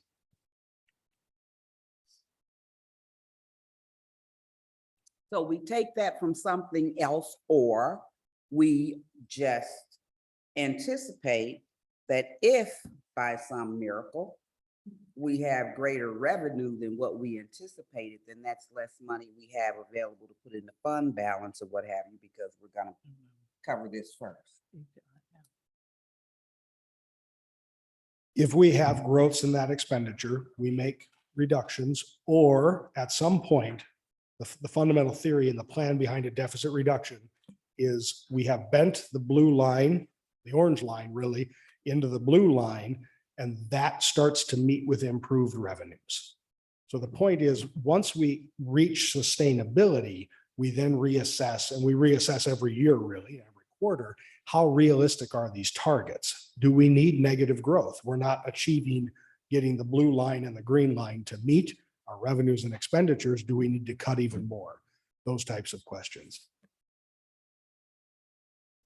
The plan that we're talking about, the resolution, is not just a one and done. It is a constant recheck and reaffirmation of, are we on the right path in the plan? Does the plan work? No different than the plan that you may have to buy a house if you're an individual, right? You want to buy a home, am I saving up enough for my down payment? Is my credit score in the right spot? All those factors have to move, right?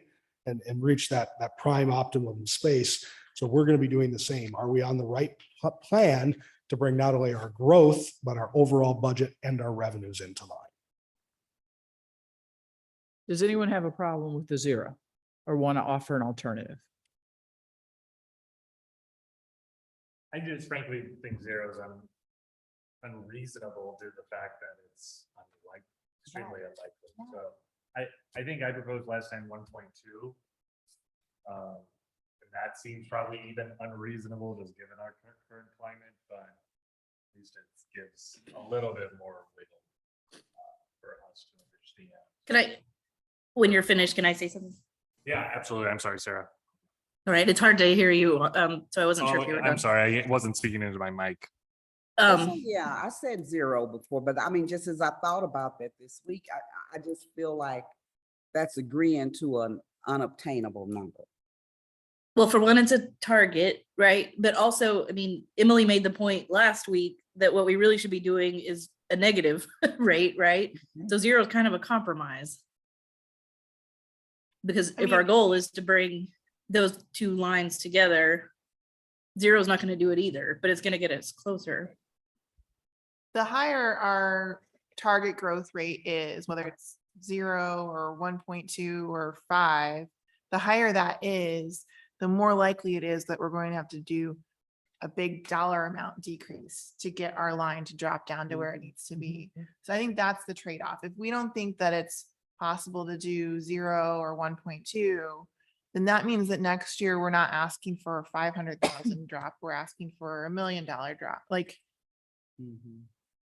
they're going to be cuts next year, whether it's in the growth rate or if it's somewhere else, because we have to get our budget lines back to meet somehow. So this is just like, how fast do they bend? But they're going to have to bend.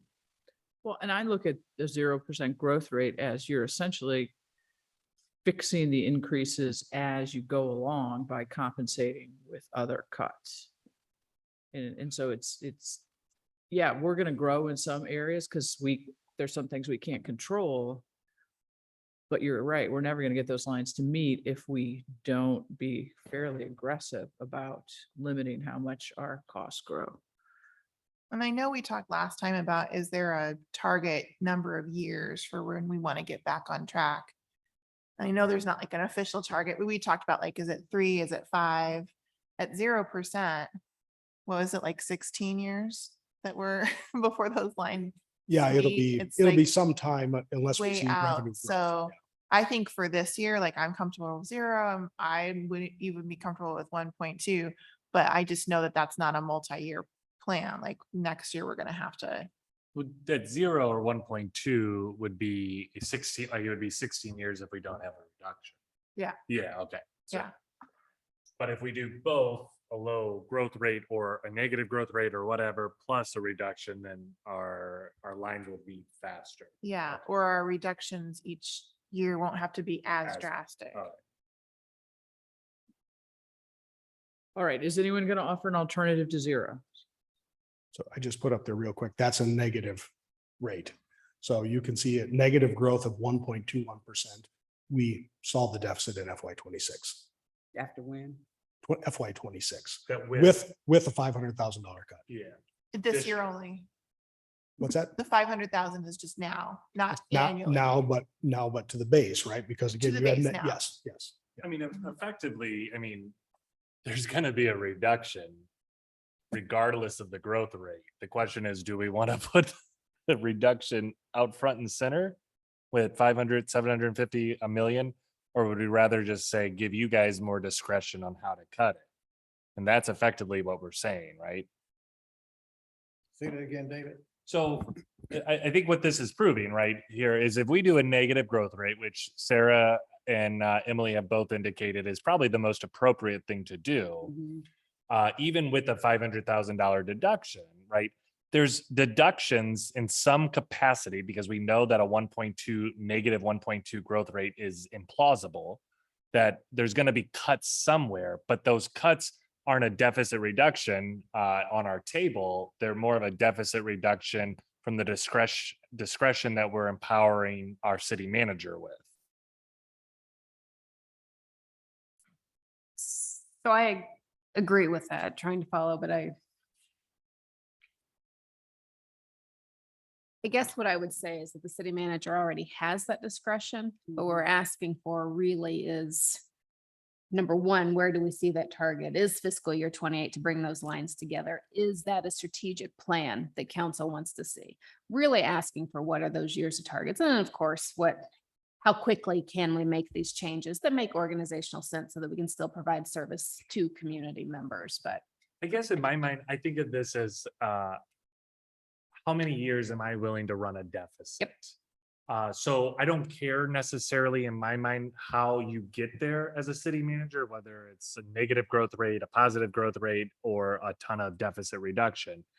I think the question that we really should be answering as a council, this is just my opinion, which should be how many years are we willing to run a negative deficit or run a deficit? Structural Yeah, structural deficit.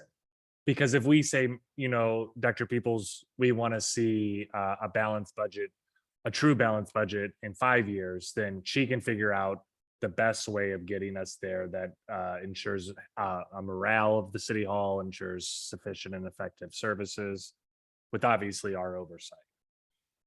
It also could make next year's budget process a little faster because the proposed budget would be in line with whatever goals we set now for what we want to see in the next few years. Absolutely. Not that I don't love the long. Now, keep in mind, if that's the route we choose to go, I think we have a responsibility as a council to ensure that frankly, we back up the city manager in choices, because what we're essentially doing is saying the choices aren't our responsibility. The choices are your responsibility. And if we're going to do that, then we have to be aware of what we're doing. thank you, Mayor and Council. And so this is the core piece of the conversation, which I greatly appreciate. And having the discretion to do that, knowing that whether you all choose running that structural deficit 3 years, 5 years, 10 years, whatever that number is, the only way that I can bring you a balanced budget without having the luxury of ARP funds and using reserves is really getting to our operations and our personnel. And so that's the core of the conversation. And so the next budget year, future budget years, the discussions will absolutely be quicker because we've taken a deep dive. And I appreciate you working with staff to do that because we've needed to take that deep dive. I think it's really important to understand where we are and that we really just don't have other places that we can influence without a great influx of revenue. Well, and that's exactly, I just, not saying that I'm advocating or anyone on this council's advocating, but the alternative, just so it's open for the public, so they understand the alternative or a part of an alternative would be, in addition to deficit reduction, would also be revenue growth. And that would require obviously a vote of the citizens and discussion with them, but that would also help solve the problem. So that should be on the table for the citizens to at least hear and debate. But that could be part of the equation if they so desire. So I think we though need to come to some decision here and give some specific guidance to Dr. Peoples about what we want. Is it going to be that we're just going to identify a negative growth rate? Is it going to be that we're at 0 and we're going to give a deficit? What do you call it? Something beside Lapse. a lapse number? A lapse would be the Yeah, cut to the deficit I know it. Yeah, I just can't ever remember that. It's a newer term to me. Oh, thank you. So I mean, I need a little more input here, guys. I thought we did this last time. So I thought that was the 500 plus the growth rate that we did last time. Madam Mayor and Council, that is correct. Last time you identified a lapse of 500. Right. And a growth rate of 0. I think what Councilmember Franklin is saying is not to have the council stake out a position, but rather say, we want to close the deficit by a certain time. Manager, go do it. I'm not by any means disputing any of that. You can do it. One of the things we talked about was the importance of having a plan, right? And it's when you give us discretion, you can give us discretion, and certainly we're accountable to the plan, but it's also, and I'll be blunt, it's to hold yourselves accountable to the plan, and the people that will sit on this chair 2 years from now, stay us on the plan of the city on how to obtain fiscal solvency and sustainability of the general fund. So I mean, I don't know enough about bond ratings to fully understand the ramifications of running a deficit for a significant number of years, but just based off of my limited knowledge and reading Moody's and everything of what's been provided to us, I would say I feel okay with saying, let's have a 5-year plan where within 5 years we get to a balanced budget. Now the problem with that, I think, is that we don't have enough reserves to satisfy those 5 years probably, or we would deplete them entirely. we would be right at the edge. All right. But I think also in that, and if I can add to the point to revenue, I'll use the use tax.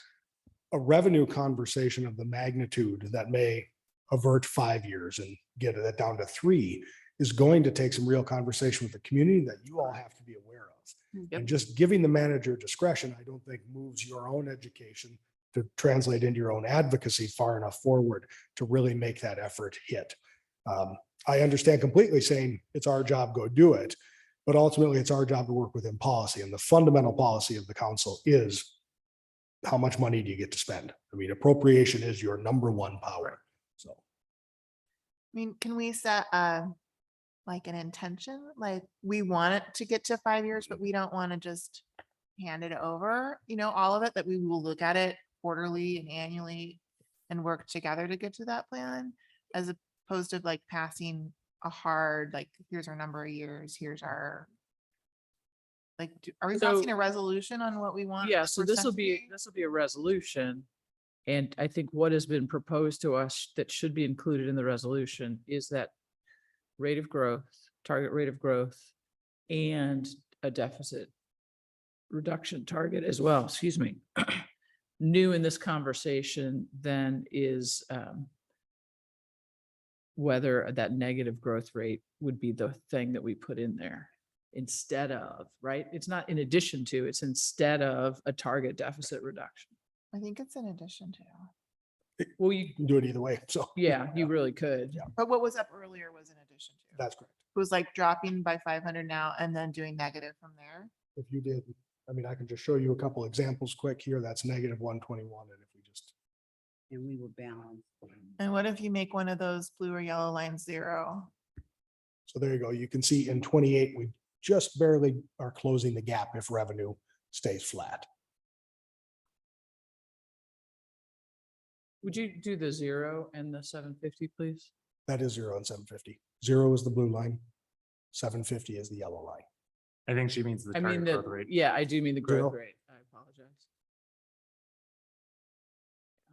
So that requires Too much revenue time. increase. Yeah. I mean, I do think we're gonna have to look at it annually because we don't know what the use tax is. Correct. We don't know what revenues are gonna bounce back. It's hard to set a plan now for 5 years. We're gonna have to make some decisions as we go too, and hopefully things will look better as. Madam Mayor, if I may. Please. So you're absolutely right, Councilwoman. It's hard to set a concrete plan, but we have to set a plan. We don't know what the use tax is going to do, and hopefully it will come in way above the $500,000 estimates. And hopefully some of our, other revenues, property taxes, other things will come in higher. But we also know, I think with certainty, just looking at past trends, we know our healthcare costs are going to continue to increase. We know our staff salaries are going to increase, and we need them to, just to be able to keep pace with market. So even if the use tax comes in above, we know that that's really just offsetting, and we're still really not getting to the increased cost. So, my intent, and I believe Eric's intent in this as well, is not to lock council into anything, but it is to put that structure, even if it's just saying the years and the targets. And it is a piece of that is the advocacy and getting the information out to the community. I mean, it's interesting to me. I don't know how many people are in line now, but I think there were like 5. And I remember watching one of the first council meetings with golf carts. That's where the viewers were. But as we're talking about the budget.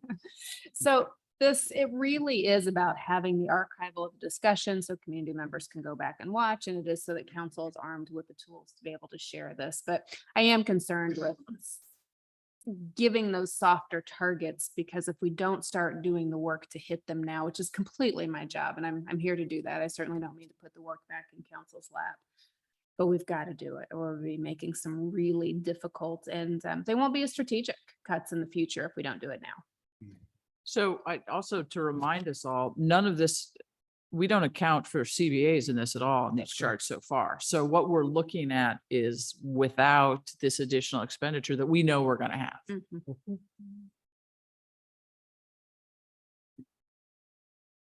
All right. So it seems to me that now I have to make some statement and give us a starting point to jump off. So, I'm going to say, just given this discussion, I can't figure out whether 0 or negative growth rate is where we are. But I do think my own personal opinion is we can't be at 500,000 in reduction. That's just not enough, especially given we haven't accounted for these 2 collectively bargained contracts. So I'm going to suggest that we go with 750,000 or even $1 million. Will you put, actually, we put $1 million in there instead of 500,000? The blue line is $1 million. Yeah. Can I ask a question about that? Of course. So where do the CBAs fit in? So like if we're saying we want to see, $1 million in cuts or whatever, can that not include kind of a cap on what we're spending on the CBAs? Or is that just expected to be over and above whatever is agreed to here? So Madam Mayor and members, Councilmember Richardson, the CBA, if adopted, would certainly be an FY23 expense. And that would be an amendment to the budget because it's not included now, the CBAs and those costs. So that would change the orange line, which would then pull up the yellow, or wherever you set the deficit target, it's going to pull that up. So essentially what we would do is we'd set the target now. When the CBAs are done at one of our quarterly reviews, we look at how that impact is and be having the same conversation again. Living plan. Do we need to adjust the targets and the look ahead to account for these ongoing base building costs that we've had to add due to the collective bargaining agreements? That answer your question, Councilwoman Richardson? I think so. Yeah, and I think I think it's hard to set the target because we don't have enough information even right now in the process to have an actual target. We don't. And I wish I could give you a better one. I mean, it's quite frankly, we just don't have much room to do anything. The dollars we have on the table, what you see in the proposed budget really isn't.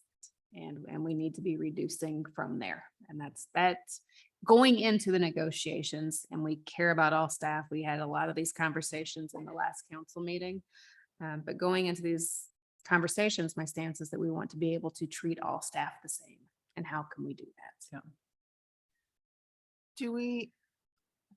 Are we trying for 5 years? Like, do we have a goal for when we want to have this budgeted structural budget deficit on? Are we thinking 5? Are we thinking 3? Are we thinking 10? So if we say 5, I think what we were just informed is we don't have the reserves to go to 5. Right. So what do we have like, we also have to keep our reserves we can't take our reserves to 0. Correct.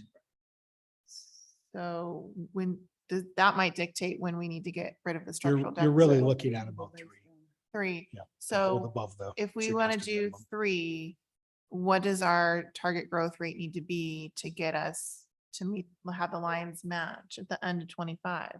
But again, remember, if we're doing this, we're not, I mean, the lines will bend because our base cost, if we take $1 million out this year, our base Yeah. cost is smaller.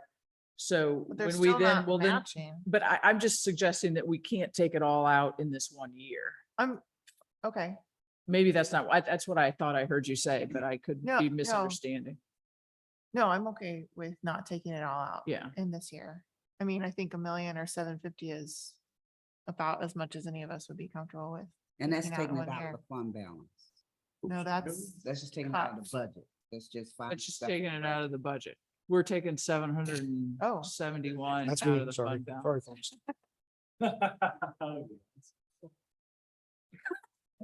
Oh, my Lord. What's happening? I'm having fun with this thing. It's like a windshield wiper. Sorry. There we go. So that's negative 0.5% growth. And that is touching it. So at $1 million, it 27. just gets there at about 26. And we really need, but we need it to be 25. Don't we? 23, 24, 25. Yep. So I'm just giving you a sense there. So, Go at -1 if you want. But with annual reviews and quarterly reviews going into this, we'll be able to make those adjustments at that time. We have to make the hard decisions, but at the same time, we need it to be meaningful, and we don't want to make it all within 1 year. That has not been my recommendation. It would never be my recommendation. We don't have a lot of time, but we do have some time. And so we can be thoughtful in how we do this. do you think $1 million's too much? I don't. I think $1 million's a really good targets. I can't speak to the growth rates. I would certainly speak to Eric on that. And I could go both ways. I see both sides of that conversation, if it's plausible, if it's not plausible. But I think really hitting that $1 million target and having a plan to do a significant portion of that going into July 1, quite frankly. My concern is that we won't do it. Or that we won't have the conversations going into this so that it's in place for July 1, and then we don't do it until late into the fiscal year. And that's not going to get the cost savings that we need.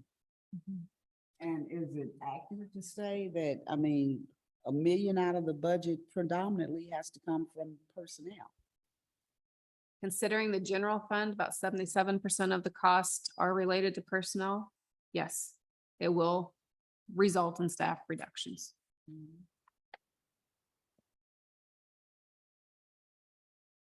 Which is not what anybody wants to do. Yeah, that's what I'm saying it out loud, Yep. because that's Yeah. the only way you can. It get is a the only number way like to do it. that Yep. is by personnel. It's the only way to do it, and nobody wants to do it, but this is the money we have.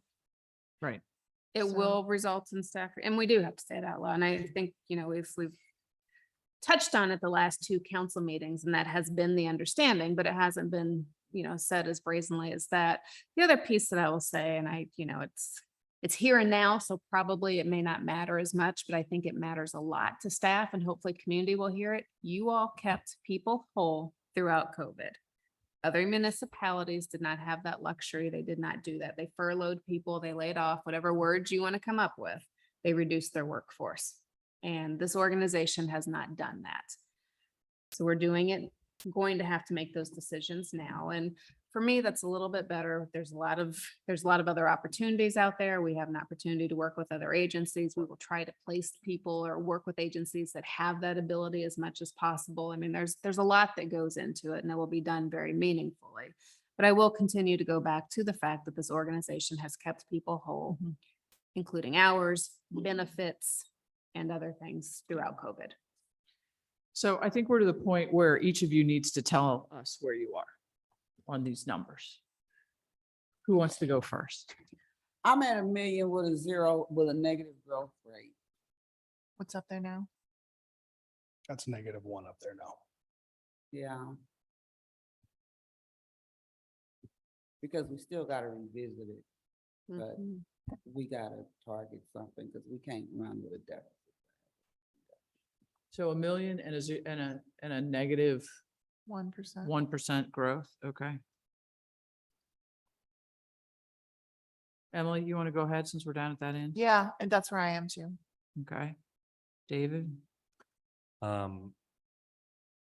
I don't care how you get there. I would like us to get to a balanced budget by 2026. So I don't care how you do the growth rate or the reduction. Emerson? Same with David.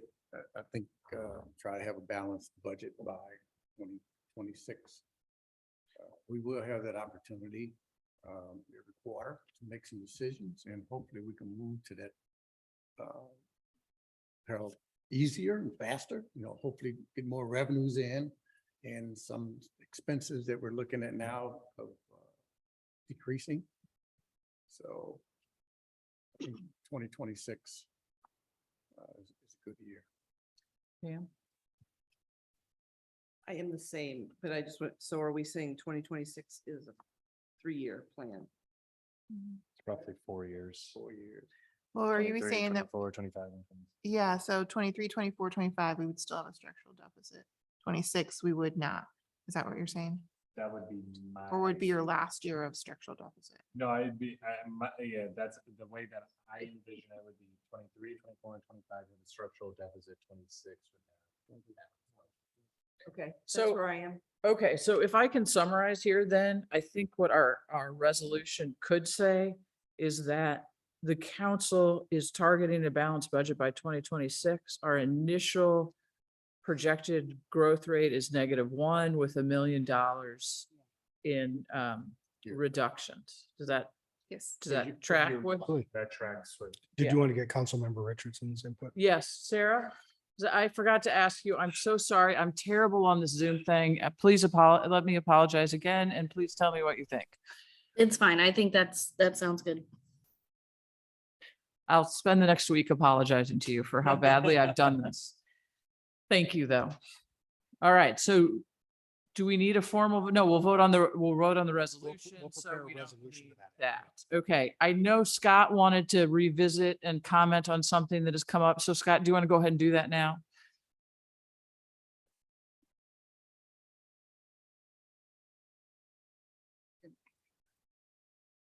I'm not asking you guys to go back and change any decisions you've already made tonight.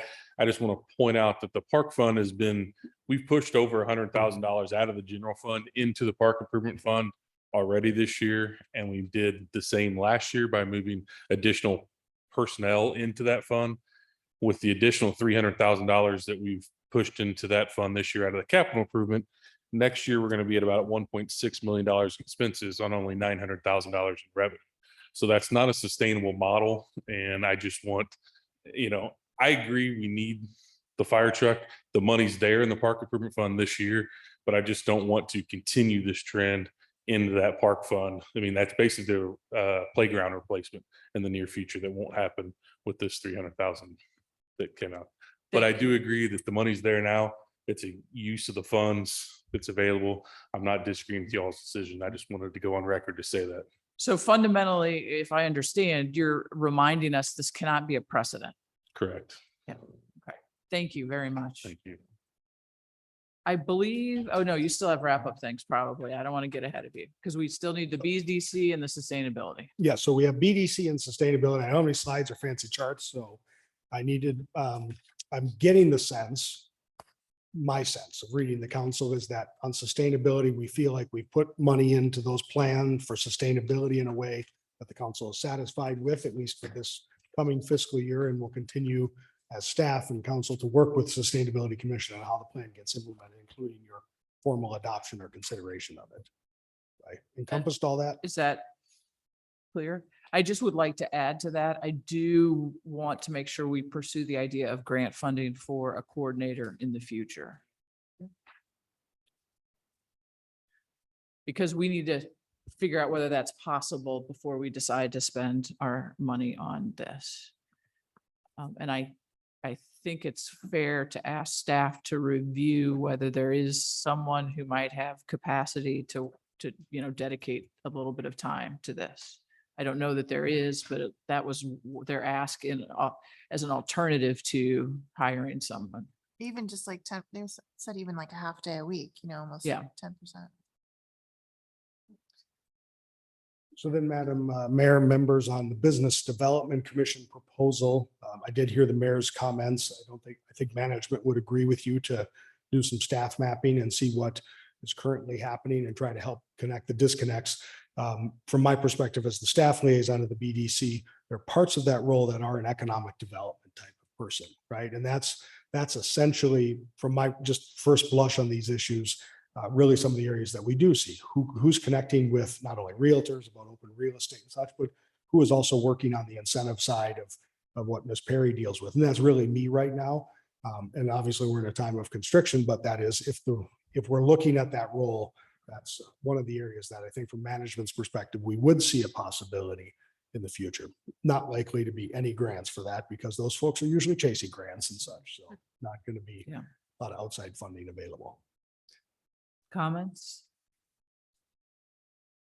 We're reaching the end of our lifespan here. as- I just, it's just kind of hard to talk about expanding when we know that the primary way for us to control this budget is to remove personnel. So it's just kind of making that adjustment and fit where we need to. So can we maybe suggest that by some point this summer, late summer, that we have that staff mapping to come back to us so that we understand what roles are being filled and what roles are not being filled, and then we can have another discussion about what the future might look like. For both of those positions Or just no, because there really is sustainability. It's really Todd right now who has, as liaison, has worked on it. So I don't think there's any mapping that needs to be done in that position. Am I wrong about that? No, it's primarily. Yeah. But I think we'll have a sustainability plan conversation because we really haven't fully adopted that. And that certainly can be part of that conversation. And I know in the business proposal too, there was some of the costs might be able to be offset by business license fees. Do we know like how much of a person could be offset by increasing fees? A good chunk, again, a general cost employee is a 50% ERE. So if they mentioned $35 per business license. So we have roughly 1,600 business licenses at $35, that's $56,000 that would be made available. So you could have a pretty decent, probably early career economic development person, but quite honestly, we shouldn't be looking for a director level person, right? We're in a market size that's really looking for the young and hungry, prove their chops on destination retail and fine dining like we are. My opinion again, so. All right, any other comments, BDC or sustainability proposals? I believe that brings our budget discussion to a close. You're not finished yet though, folks. We have just a couple quick things. Just one quick thing on Please. budget. So we'll have the hearing on the 7th. We don't intend to do any other action other than the hearing, the typical short presentation, and then the public hearing on the budget. If there is anything that pops in your mind that you desperately want changed on the 21st, please let us know and we'll help you prepare for the 21st when we'll have final budget adoption. Great. And so once again, thank you to all of our department heads for being here, as well as all the work you've already done. And unfortunately, we've now given you more work to do. But have faith that you will do it with the city manager and with the director of finance and assistant city manager. So just, we are, I think, all very grateful for the work that you've done.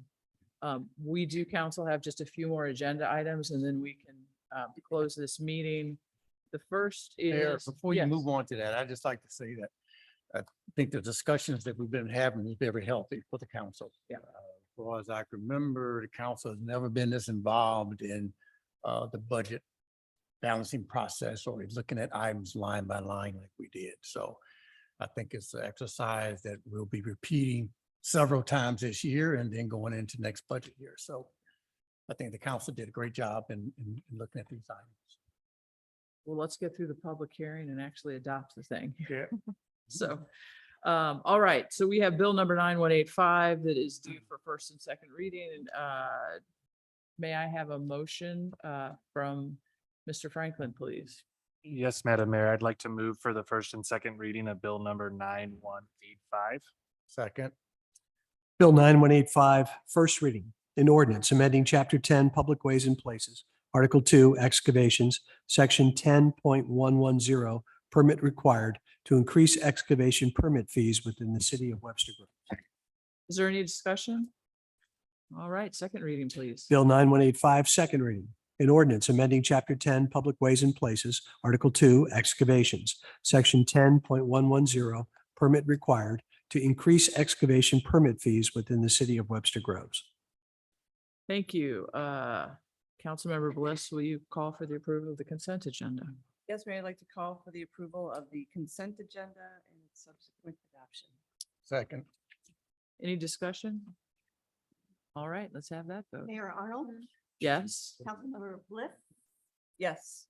Councilmember Franklin, Yes. Councilmember Smith, Yes. Councilmember Alexander, Councilmember Richardson, Yes. Councilmember Hickson Shepherd. Yes.